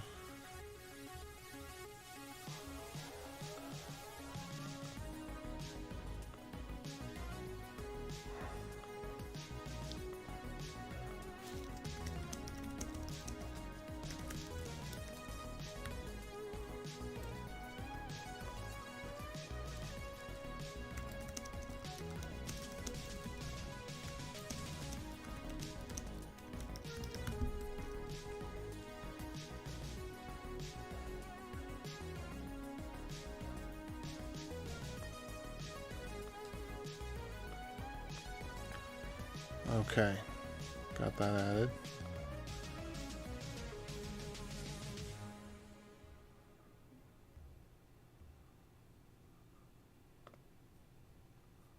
What?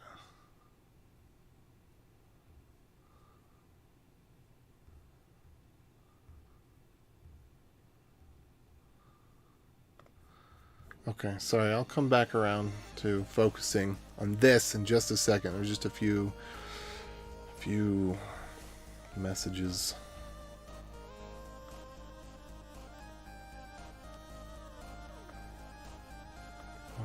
I think there was one other thing I needed to check real quick.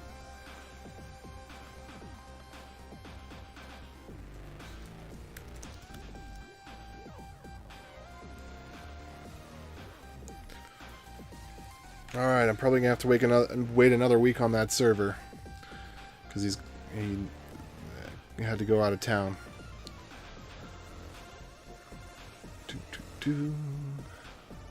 Alright, so what was I going to do here? We're going to check to see...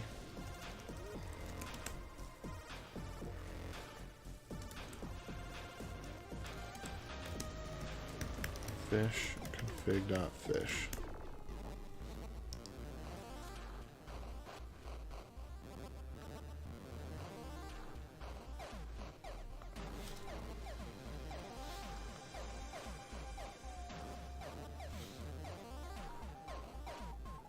I would have thought that this would be somewhere else too.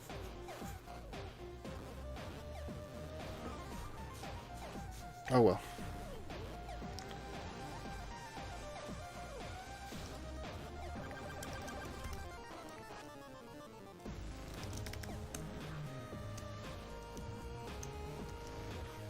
Oh, whoops.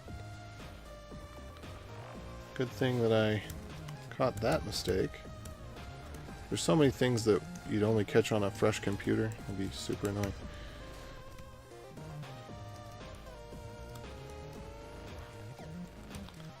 And let's see, what is .config typically? Let's take a look at...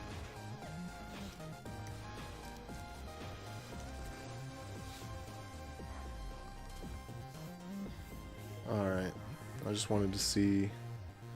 So config itself is typically only readable by the user.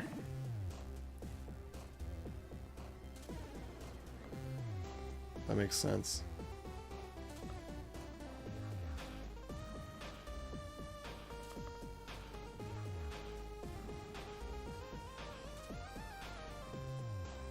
Let's see.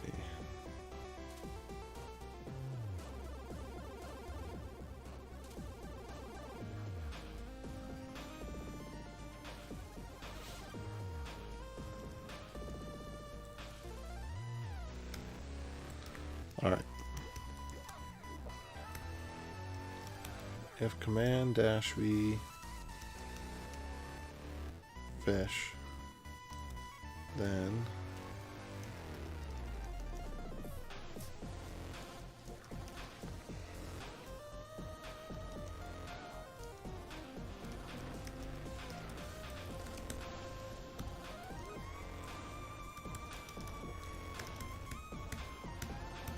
let's see here.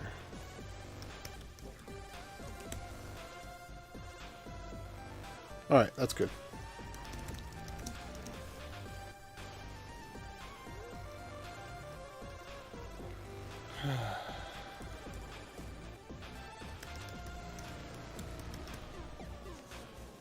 Star Code, what's up? A root programmer, indeed, indeed, in so many ways. Yeah, I don't do nothing else. I do open VS Code every once in a while.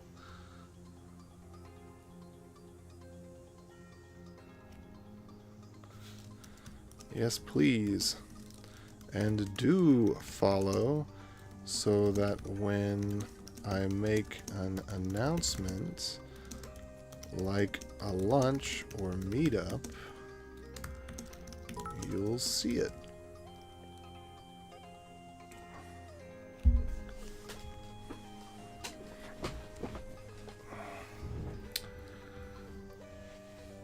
You're doing good? Yeah, I think I say this a lot on the channel, but I'm a big believer in reduced instruction set programming. So the fewer tools that you have to learn, the better. Just figure out what that minimum set of tools is that works everywhere. You know, where you get the most value out of the least blah blah blah. Hold on a second. Gotta adjust my belt. Starting to dig into my stomach because I'm a fatty now. And when you get to be a fatty and your belly goes over your belt and it digs in, you gotta kind of pull and then get a buffer between your belly and the belt. You know? Yeah.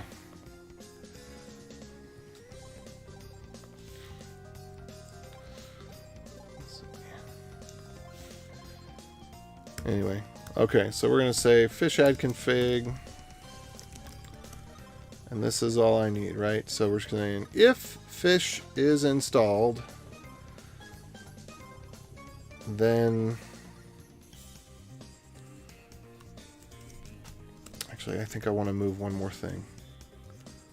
So post install, Mac OS post install. Oh no! Oh no! Okay, sorry for the deep voice there.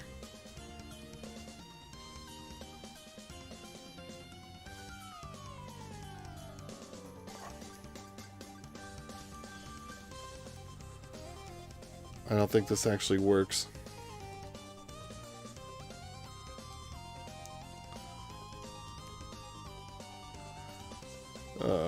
This thing's so annoying. I try to use... Mac has this built-in thing called plist buddy, by which you can set things for programs, but it often doesn't work, especially if the program's open. Anyway.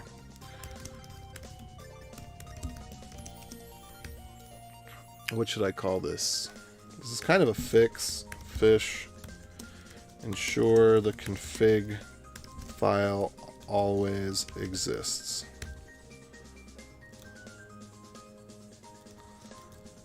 Otherwise, pathman detection goes sad ways. That's right. I said sad ways on purpose.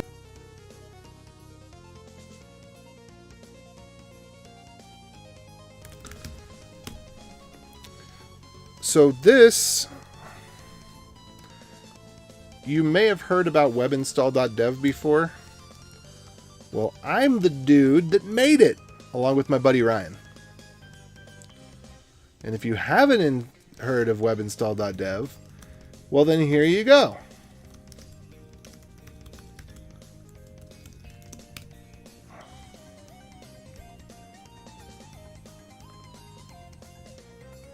Let's see.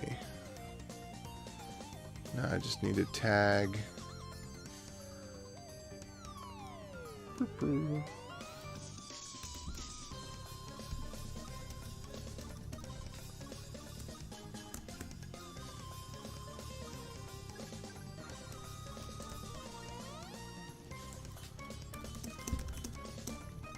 I'm just saying, can I get a review? And the channel here.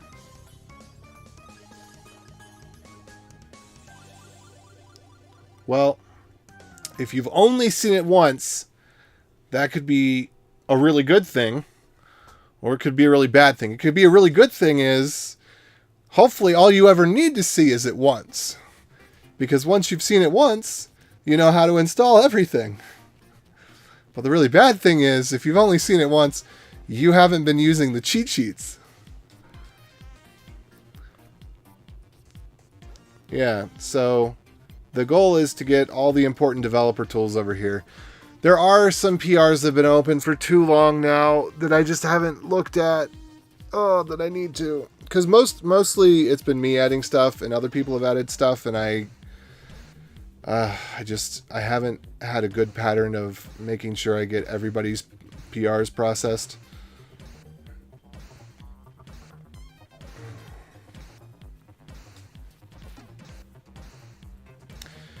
Yeah, well, I was talking about it earlier. So what I'm doing right now is I'm prepping for a workshop that I'm doing on interactive shell and scripting. And there's several minor detail updates that I've made in the last few days that are related to this. So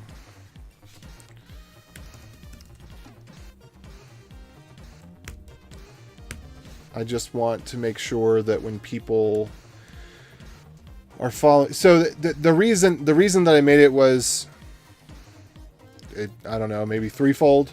There's I want to help people have better tools while they're learning and not have so much of the learning process be, here's how to install this, here's how to configure this, here's how to work around this problem when you install both of these things and they conflict with each other with their permissions or whatever, blah, blah, blah, blah, blah.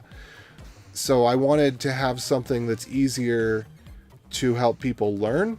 And then also, as a consultant, I want to have things that are easier to share with people so that I don't... again, it's the same thing. It's the learning thing. I want to be able to do a better knowledge transfer with clients when they may have someone else come in and work on something later who maybe isn't familiar with this particular tool. I want to make sure that the cheat sheet, that's all the stuff that I do, that's what I'm going to be doing for clients, that's what somebody else that they bring on board is going to need to know. I want to have that stuff in the cheat sheet. And ooh, I should do this right now, actually. That is what I want. Hold on one second. Alias. Wait. Style equals plain. No, I don't want to do that. That doesn't make any sense. What was that for? Style equals plain. I wonder what that... Hold on. Sorry, I got off on track. Anyway. So I want to be able to make that knowledge transfer easier and make it me have a better personal guarantee that I know that things are going to install. Because even something as simple as Node, people install Node from apt and then they get Node v10 and Node v12, which doesn't work with anything, right? And so I know that if they install Node via Webby, they're going to get the latest version. It's going to come from the official, because all this stuff, it comes from either GitHub releases or an official package release system. And then I just have the little script. It takes it, it unzips it, puts it in the path. Boom, done. And explaining about path is something that's really important for using the command line, but it's just kind of annoying, and so I don't want to have to. I don't want to have to explain it to people. So there's just a lot of things where it's tedious, but it's not critical or really that helpful, and I wanted to make those things go away. I want people to learn fundamentals, but I don't want it to be there's so many things you have to learn on day one that you have to actively remember, that you have to be able to repeat on every computer that you're on, and Webby makes it so that that's a lot better story. Yeah, same, yeah. Any sort of development is really, really hard. If Webby installs things pretty darn vanilla. There are a few exceptions for things that are just too messed up. But the way that Webby works is very, very vanilla. There are very few exceptions, and when those exceptions do exist, they're noted. So there has been a bug in Node that I think they just fixed that's been in there for the entire decade. I think they just fixed it. And the dumb thing is that they actually removed the config option that fixes it, or they renamed it. I don't know. But so there was a config option that you could use to fix the bug. You would hardly ever encounter the bug. If you turn the config option on, you would never encounter the bug. But if the config option were on, there's nothing that would ever break for anyone who had ever not relied on the bug, which anybody who would be installing Node, if you're installing Node, then by virtue of the fact that you're installing it, you don't rely on the bug, because the bug would only exist for places where it was already installed and wouldn't be updated. So basically there was a decade where there was this bug about how paths were interpreted, and there was a config option. That's one thing that I had turned on. If you install Node via Webby, it's the only thing that's different from the default install, other than that the default install would just give you a tarball in your downloads folder, or it would mess up permissions on user local. But, so if you just take the tarball and then put it in your path, then boom, you're good to go. But that is one example of something where I chose to make a very tiny change that no one who's in the realm of people that are going to be using Webby would ever rely on the bug. That kind of thing. Oh, whoops. Oops.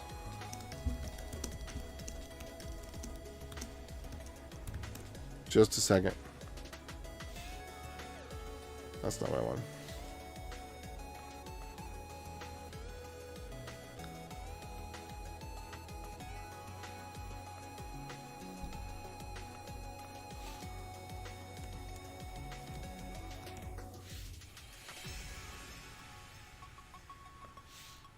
There we go.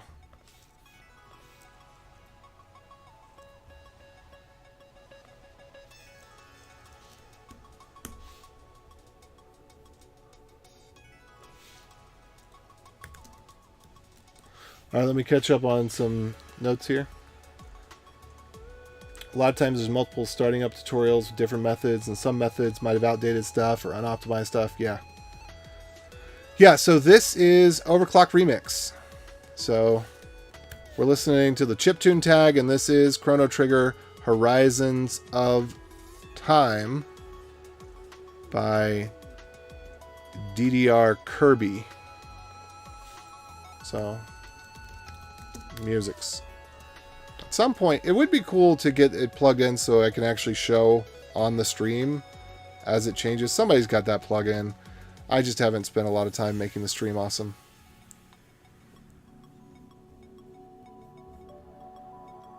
Okay.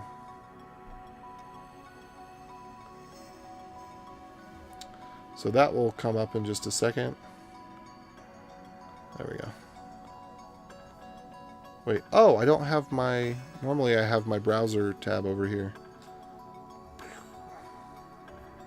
I don't know what that. That's weird looking. Okay.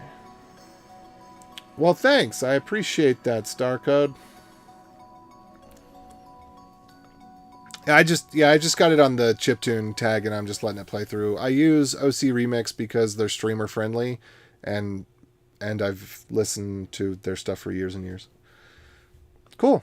Yeah, this one's pretty chill because I'm just making notes and making updates and stuff, preparing for a workshop. But most of the time when I'm streaming, I'm doing a bit more code. Oh, and then there was, of course, the thing that I actually started going down this path for, which was to see what things are we going to need. I get distracted so easily.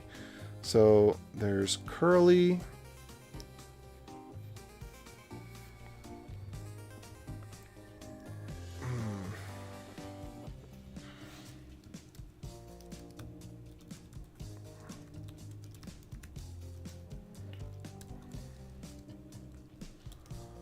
Curly's a good one for sure. Delta. Ooh. That one I gotta be careful about. Because this one is also one that does come with config. Because the reason that you would install Delta is because you want Delta style diffs rather than your typical style of diff. So this is one where there is a little bit of config that comes with it. And this one has not been updated to have the file list to show which files are modified. I think I might update that real quick too. Let's see, duck DNS SH. That one could be good. Hexel is nice, but I'm not going to put that on there right now. iTerm utils, that one's important.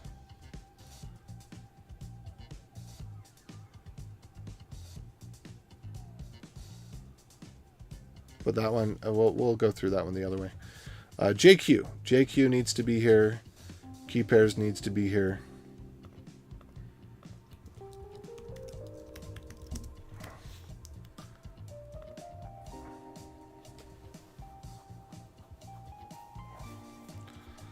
Let's see.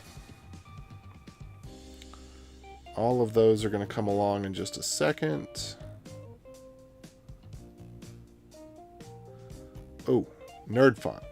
That one needs to be here, but that one also requires a little bit of configuration. LSD, of course. I always forget that one because it's so normal. It's the default. Okay.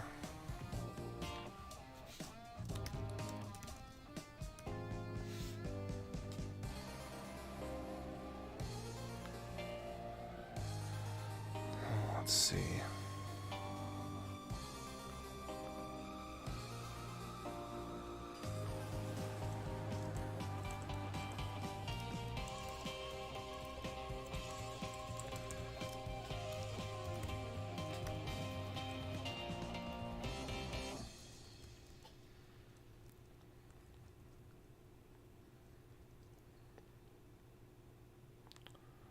Okay. Then we are going to have to go back to this point about nerd font at some point.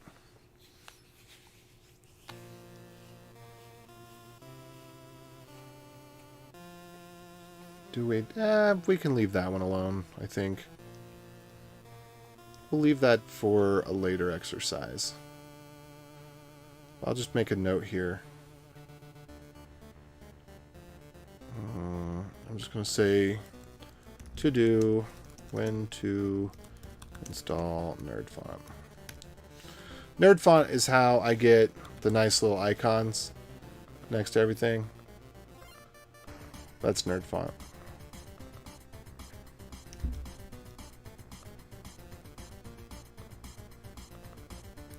Yeah, I think it seems that being a programmer and ADHD go together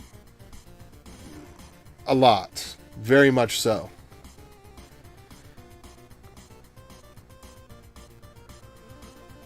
Okay.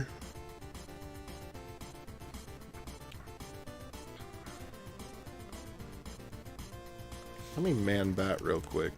Nope. Bat, help.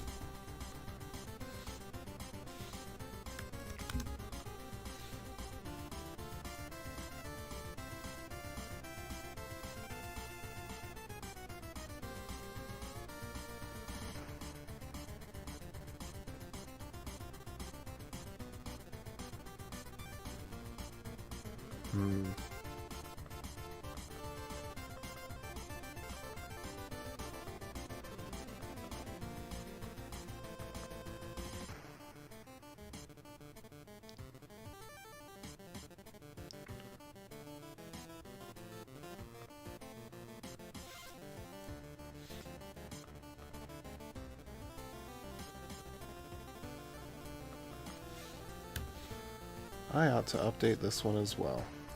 Okay, there's a couple things that I said I should update here. Let me go do that real quick.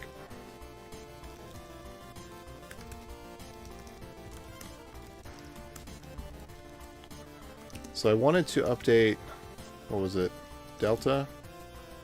Let me go to maybe Node. I've got the files thing here. So I wanted to go into Delta. And then, oh wait, this does have the files bit. The files bit just...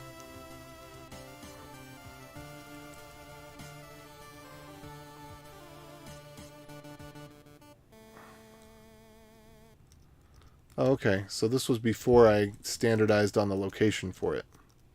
That's why.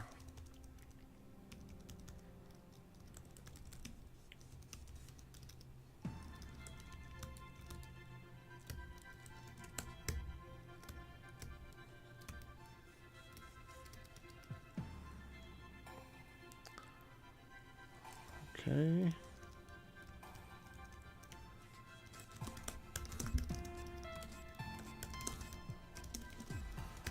Alright, so this would be doc, delta, move files section to standard location.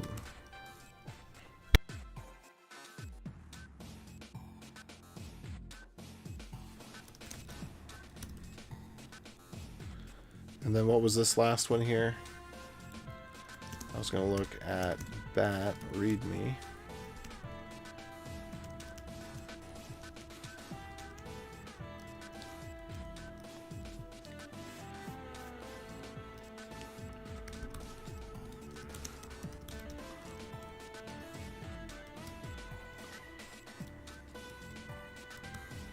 Bash RC, ZSHRC.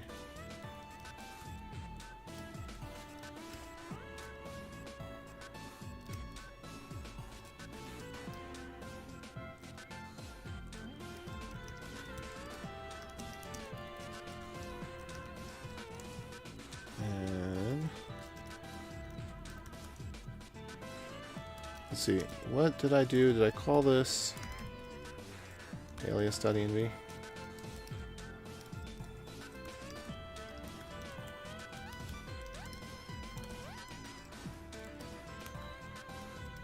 I'll place this in.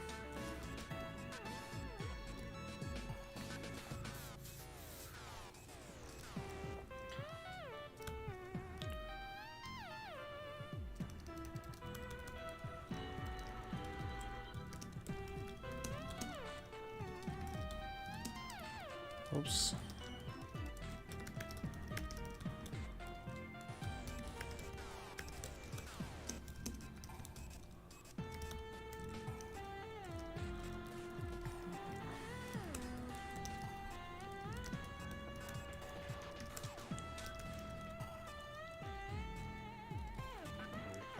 Use, let's see here.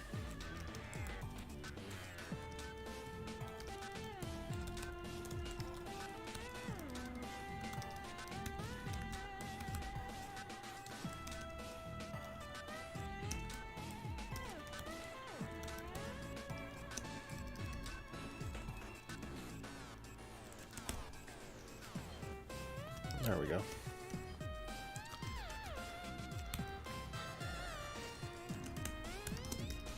Okay, there's another thing I might update soon. That's something I might work on tonight. Yeah, it's Nerd Font. It's also on Webby, so webinstall.dev/nerdfont. And there's a whole system of fonts. And some of them look a little nicer, but I think that one had the licensing that is the most unambiguously free. Oh.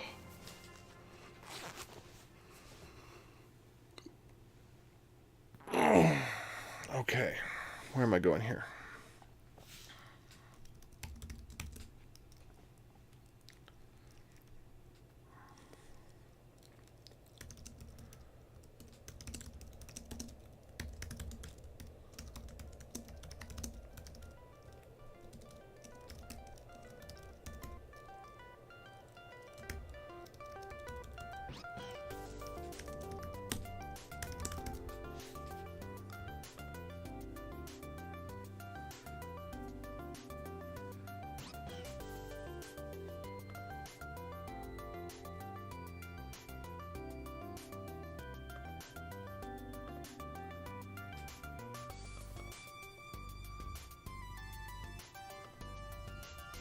Hold on just 1 second.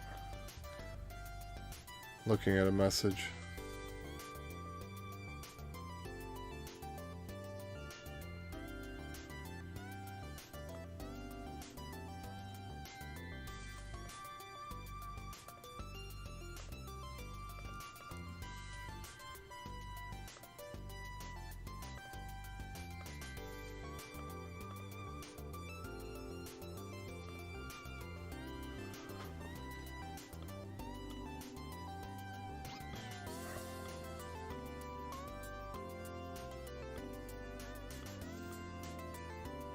Huh.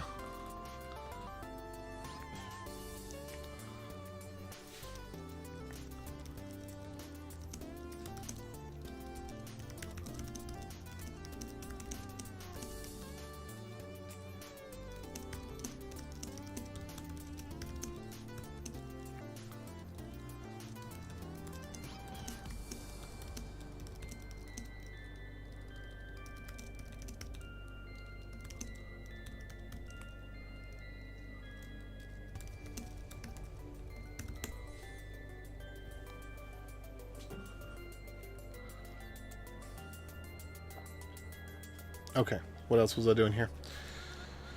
So I had that. Oh, and then for myself, I actually did want to see. I think I have a bat RC or something. A config bat config pager equals never sty equals plain.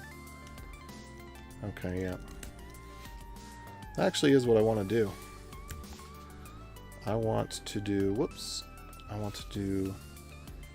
Aliasman cat blah blah blah. And now when I do cat, oops, what else do I do cat to? Not much apparently.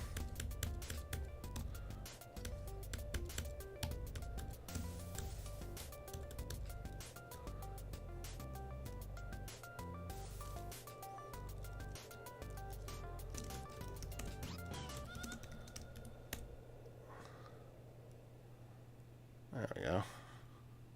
Okay, cool. That looks nice enough. Oh. Oh, I'm getting dark.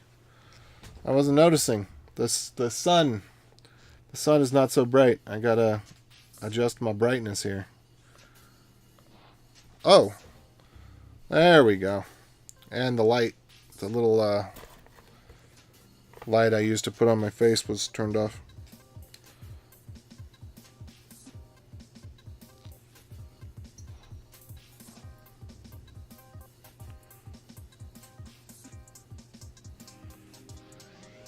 Alright.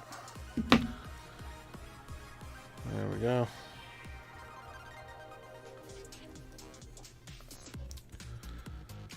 Okay, and back on task here.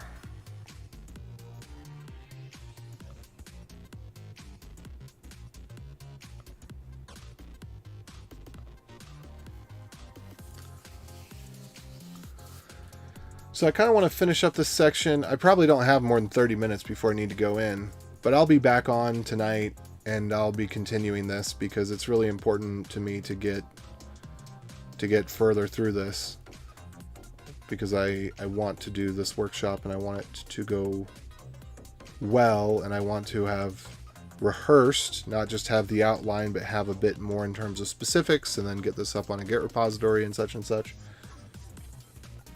Ah, you're on the East Coast, I see. Or maybe you are in Europe, in which case that'd be really early. Or really late. Wait, hold on. 7 hours, 8 hours. Yeah, 1 a.m., 2 a.m., something like that.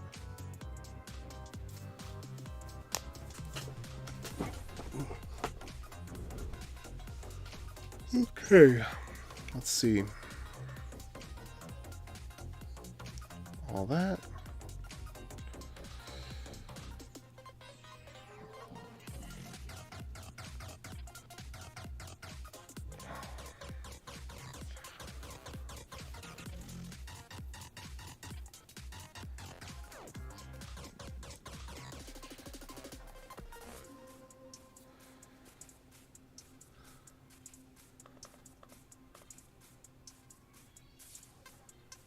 Okay.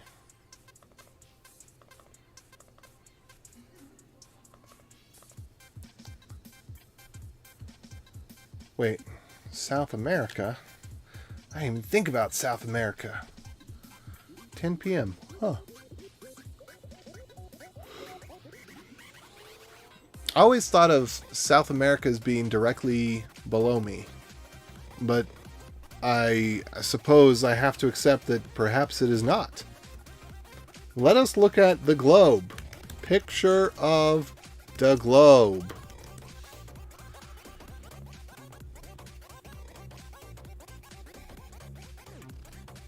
Yeah, indeed.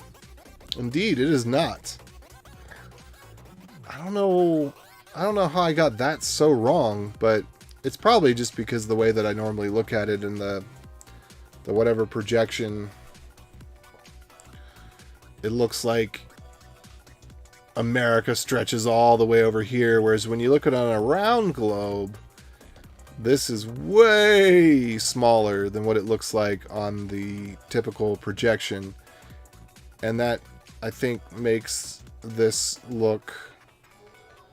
and then also, this whole area here, normally I think of it as being just directly... Yeah. So my perception has been way skewed, because I always think of South America as just, here I am here, South America's down here. No, that's not true. Not even a little bit. When I used to live here, South America wasn't even straight down from there. So, yeah, I don't know how I got that so off. But, you know, Americans... There we go.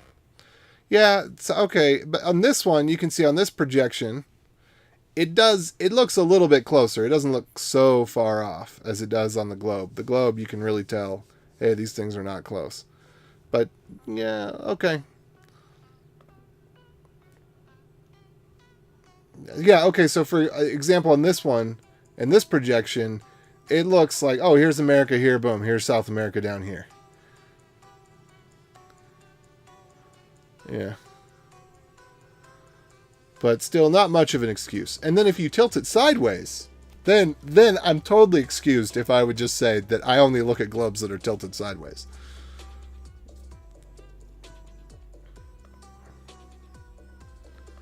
Yeah, definitely quite a bit more to the right.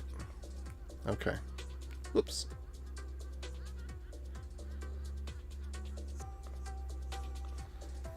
So let's see. So we're going to go through.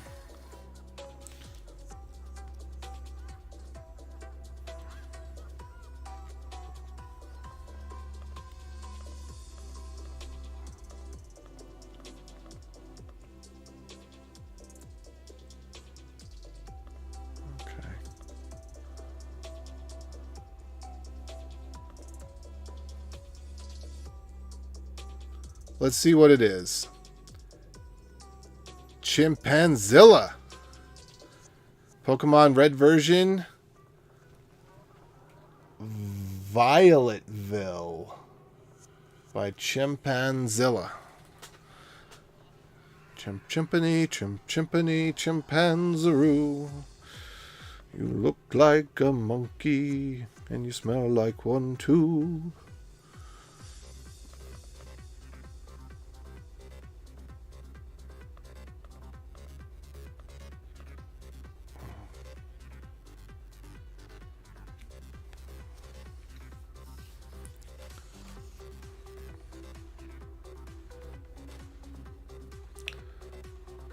Was that a shanty? It's Mary Poppins. Chim chimney, chim chimney, chim chim chiroo. Bum bum bum bum bum bum bum bum bum. What's up, Dubs?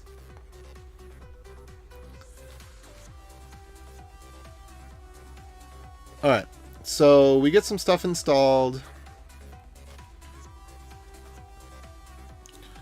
We could quite possibly do some aliases here.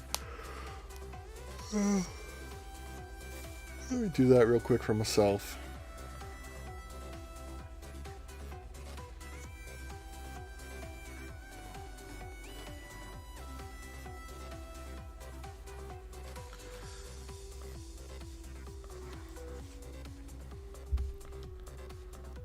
Let's see. I don't want to teach about CD.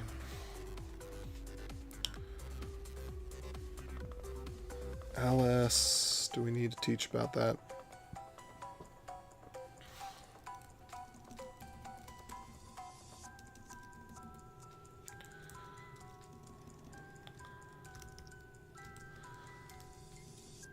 I don't know. I'm not going to worry about that one.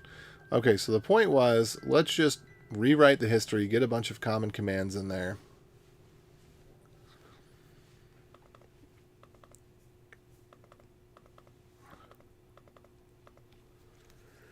And then what's next? What is the purpose of this section here?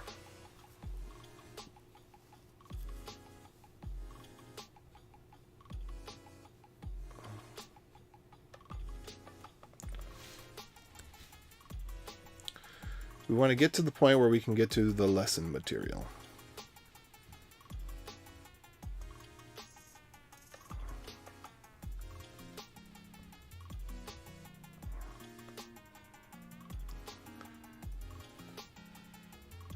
Oh, printf needs to be in this list too. Although printf, we don't really use that commonly outside of scripting. So I'm happy to keep this to commands that are mostly commands that we don't use in scripting. Then we need to do vi pretty soon. We need to git clone. I don't know. Let's see, git clone. Where do we need to do this? I think I'm about at a point where I need to take a break, despite the fact that most of this time has been distractions. Just returned from daughter's cheer event. Cool. Went to the baby doctor. Whoa, having twins. Nice, Dubs.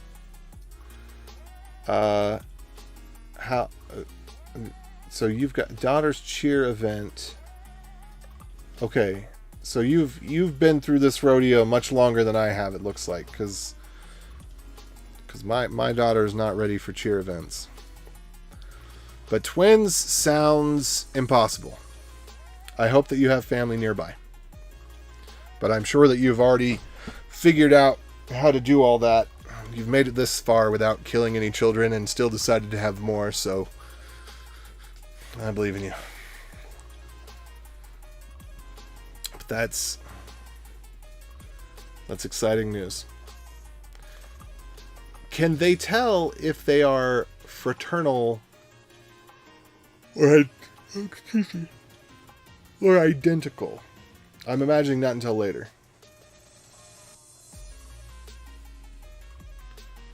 8, 6. Okay.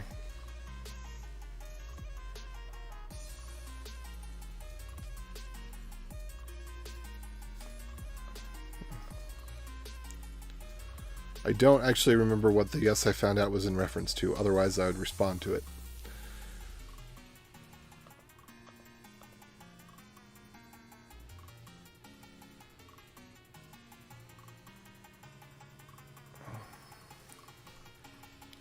Alright, so really this whole zero part is just we're going to explore just getting things set up, really. That's all it is.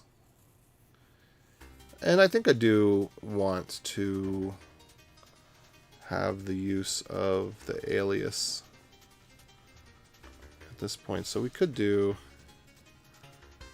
I don't know.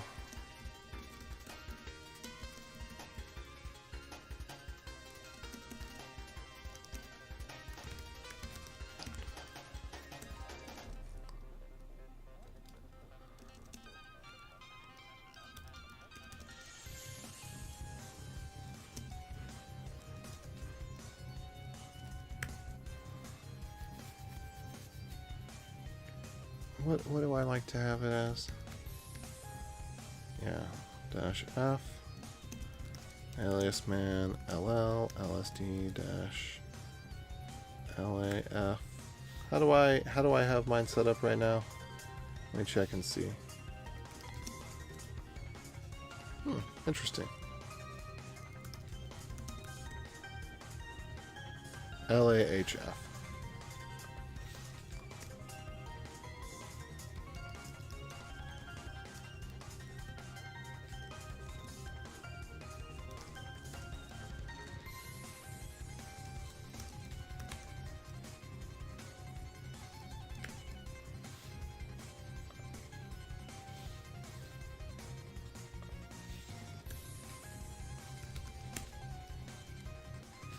Okay.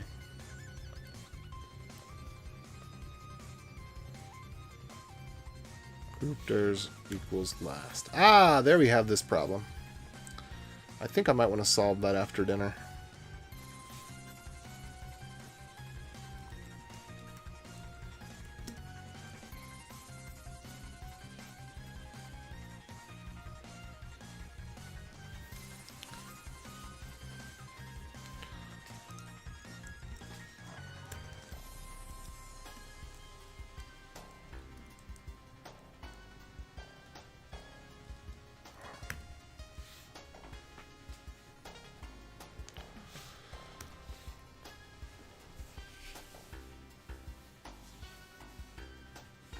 I don't know if I want to include that right there or not.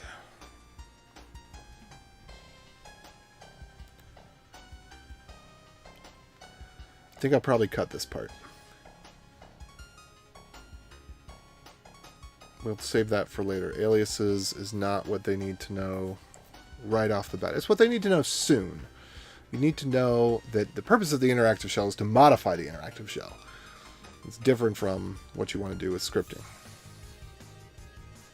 Alright, well, we already had RM there. LS and cat regardless. So what happens if I just do cat, nothing? Indeed.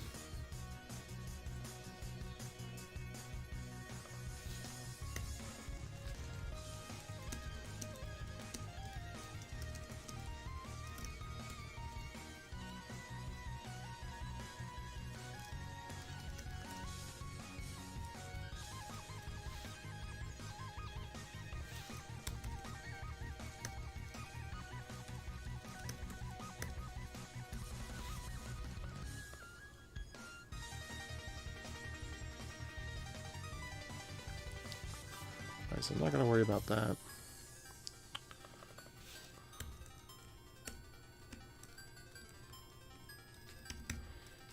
Yeah, we need to get a little bit further.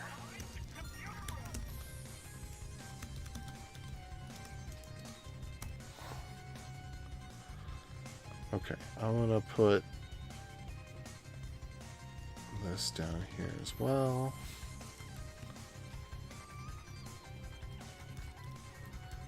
And I also wanted to get curly.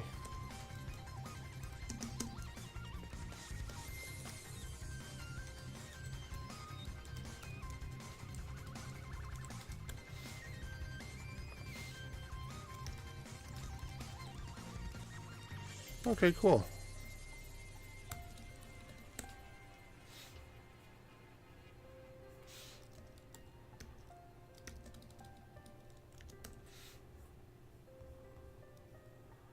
There we go. That looks nice. Whoops. I didn't mean to shut that down, actually. Okay, let me go back over to chat. Sorry. Automod? Don't like that word. Automod? Did I say automod?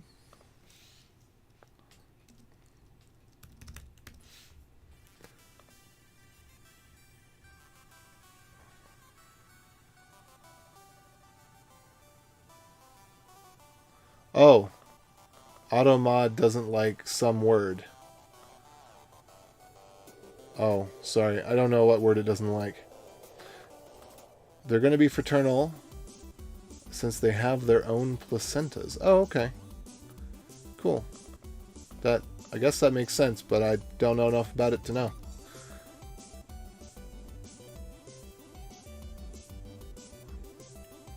Oh, okay, cool. Yeah, I've wondered about that scenario of what if you step into a marriage where there's a young child. At what age?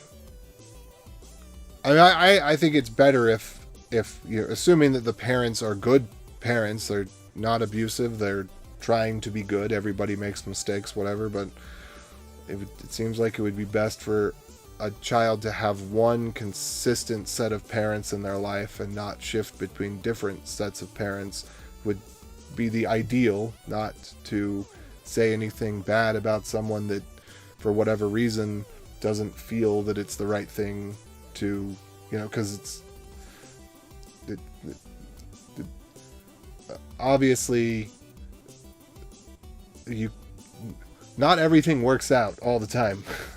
At least 50% of the time, people can't reconcile their differences, and so better to be in a good home than a bad home, or half the time in a good home, or whatever it is, loving home, caring home, or two caring homes. But I imagine it's a lot easier to quasi-adopt a child from a young age. But then again, I actually know someone who, she was raised by her stepdad, and there was always, as she got older, as she became a teenager, it created a sort of insecurity that doesn't quite make sense, because she had the father role model. Anyway, that's a different story. But it's always messy, I guess.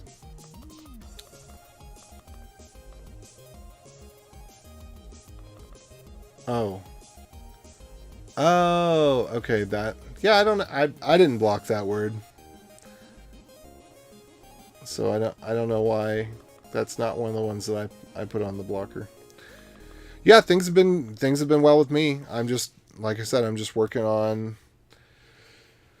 getting workshop material together, trying to think of how to go through with this. A lot of it, my concern is just the setup and the familiarity, which is probably not where my concern needs to be, because again, I think the people that are coming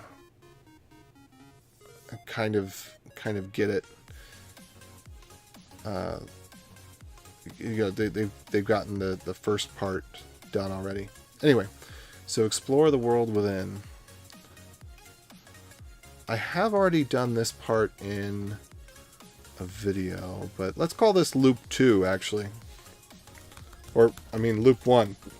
The second loop. Loop 1. The second loop.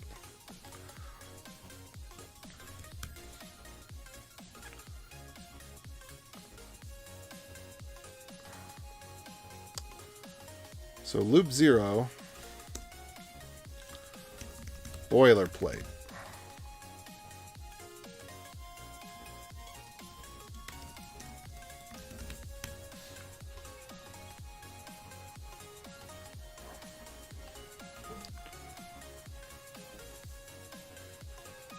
All right.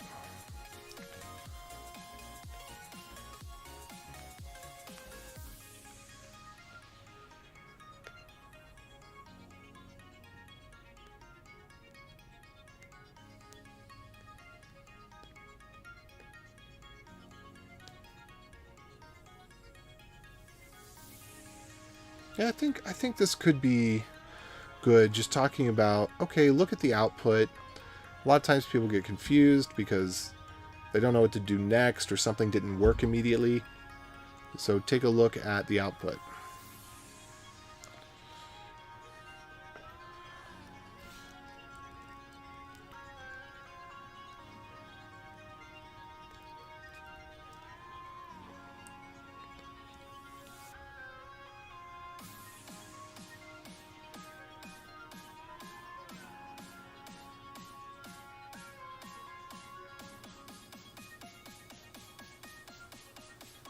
And I was going to say something about the arrow keys here.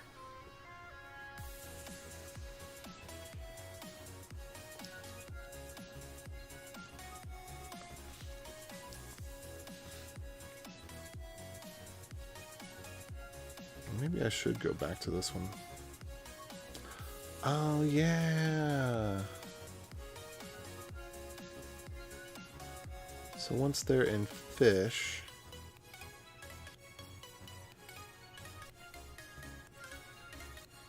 So did we already do the It's My Birthday thing over here? I think we did. Where was that? The It's My Birthday because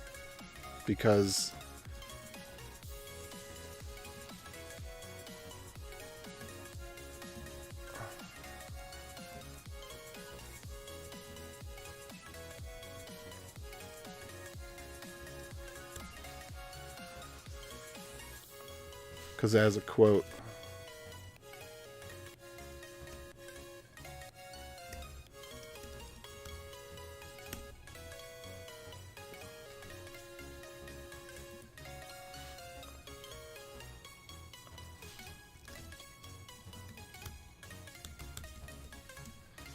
And then we need to get to the tab.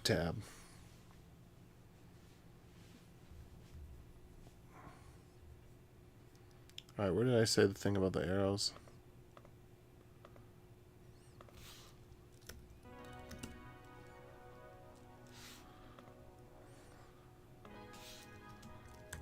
Arrow keys. Up and down.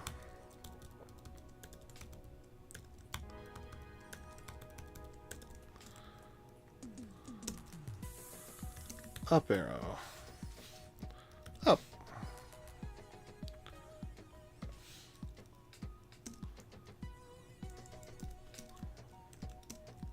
Down.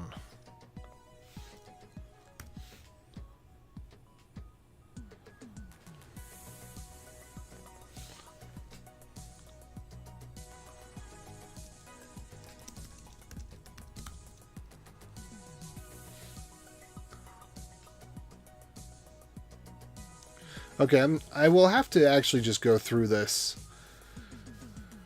at some point. But first I'm going to write out a bunch of stuff, then we'll go back and we'll run through it to edit it. Okay, so loop 1 is going to be exploring the world within, and this is essentially going to be the anatomy of the terminal. But I think we can let go of echo, maybe.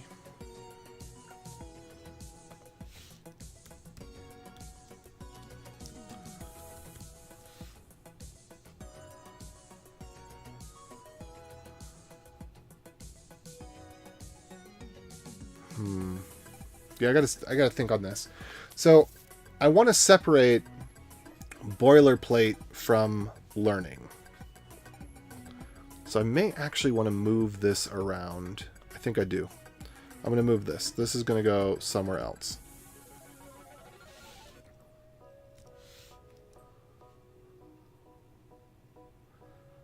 And this is going to go somewhere else too.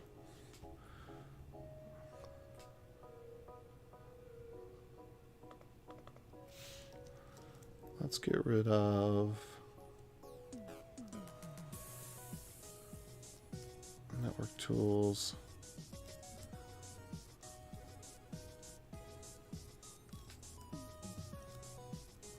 Alias.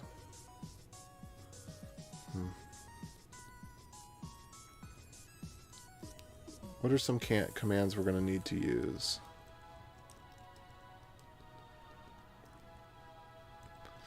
use echo ls pushd popd git curl sudo mkdir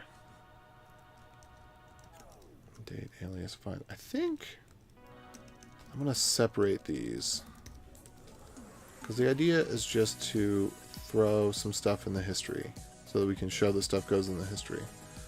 So I'm going to move that down to here.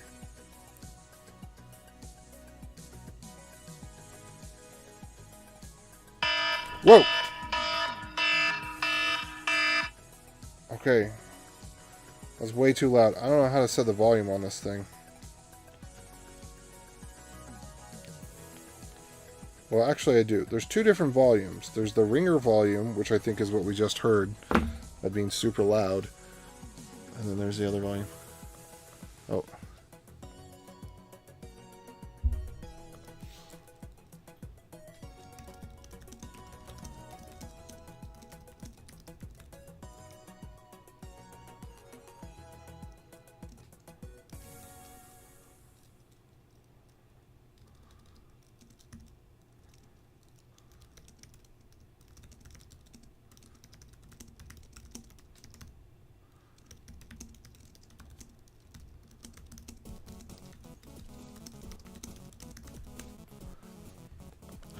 So, hey, Sullivan, what's up? I was really curious to know, I was going to ask you what your level of experience is. Have you used, are you a developer? Do you use the terminal at all? Because I've got an outline here, which is what's going to be part of this workshop. And I'm actually just about to head out for dinner, and then I'll be back later on. But I'm just kind of going over and kind of trying to figure out some more specifics and where things are going to go. Because basically the outline that I've got is first, okay, let's get some boilerplate set up. I have, not in this document, but in another document, I have some stuff about Vim, and I'm going to make that an integral part of this. Just trying to get some stuff in the right order, prototype it out with myself, and get ready for the weekend. Yeah, that was already part of this. This is in another document better.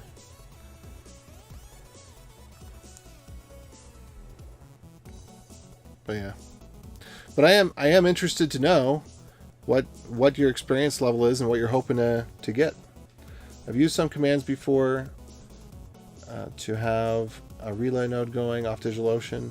Do you intend it for newbies or intermediate advanced? So both. And the reason I say both is because most people use the shell haphazardly. Most people don't learn the shell. So me, after 15 years, 20 years of using the shell, only in the past couple of years did I start learning it. And the reason I started learning it was mostly because of an issue that was opened on webinstall.dev in regards to Webby working in Docker and other POSIX environments. And that's when I really had to learn shell scripting, was over the course of several PRs over several months of just, okay, I'm going to take this task on now I'm going to take on this task, and learning how to write POSIX scripts. And I learned a ton about the nuanced details of how things are interpreted and how they work and what's compatible and what's not. So that was when I actually started learning. And there's a lot of very, very simple things that if you just use it haphazardly, you would never pick up until the situation. You just kind of get confused. It didn't work. You move on. Or you copy and paste from Stack Overflow and you're not really quite sure why this way works. You don't really have the context around it, but you just move on. So this is where I want it to be an introduction as though you weren't too familiar with it, but I also don't want it to be so dry that it turns off people that are more intermediate, because I think it's important. Hold on. This is my wife.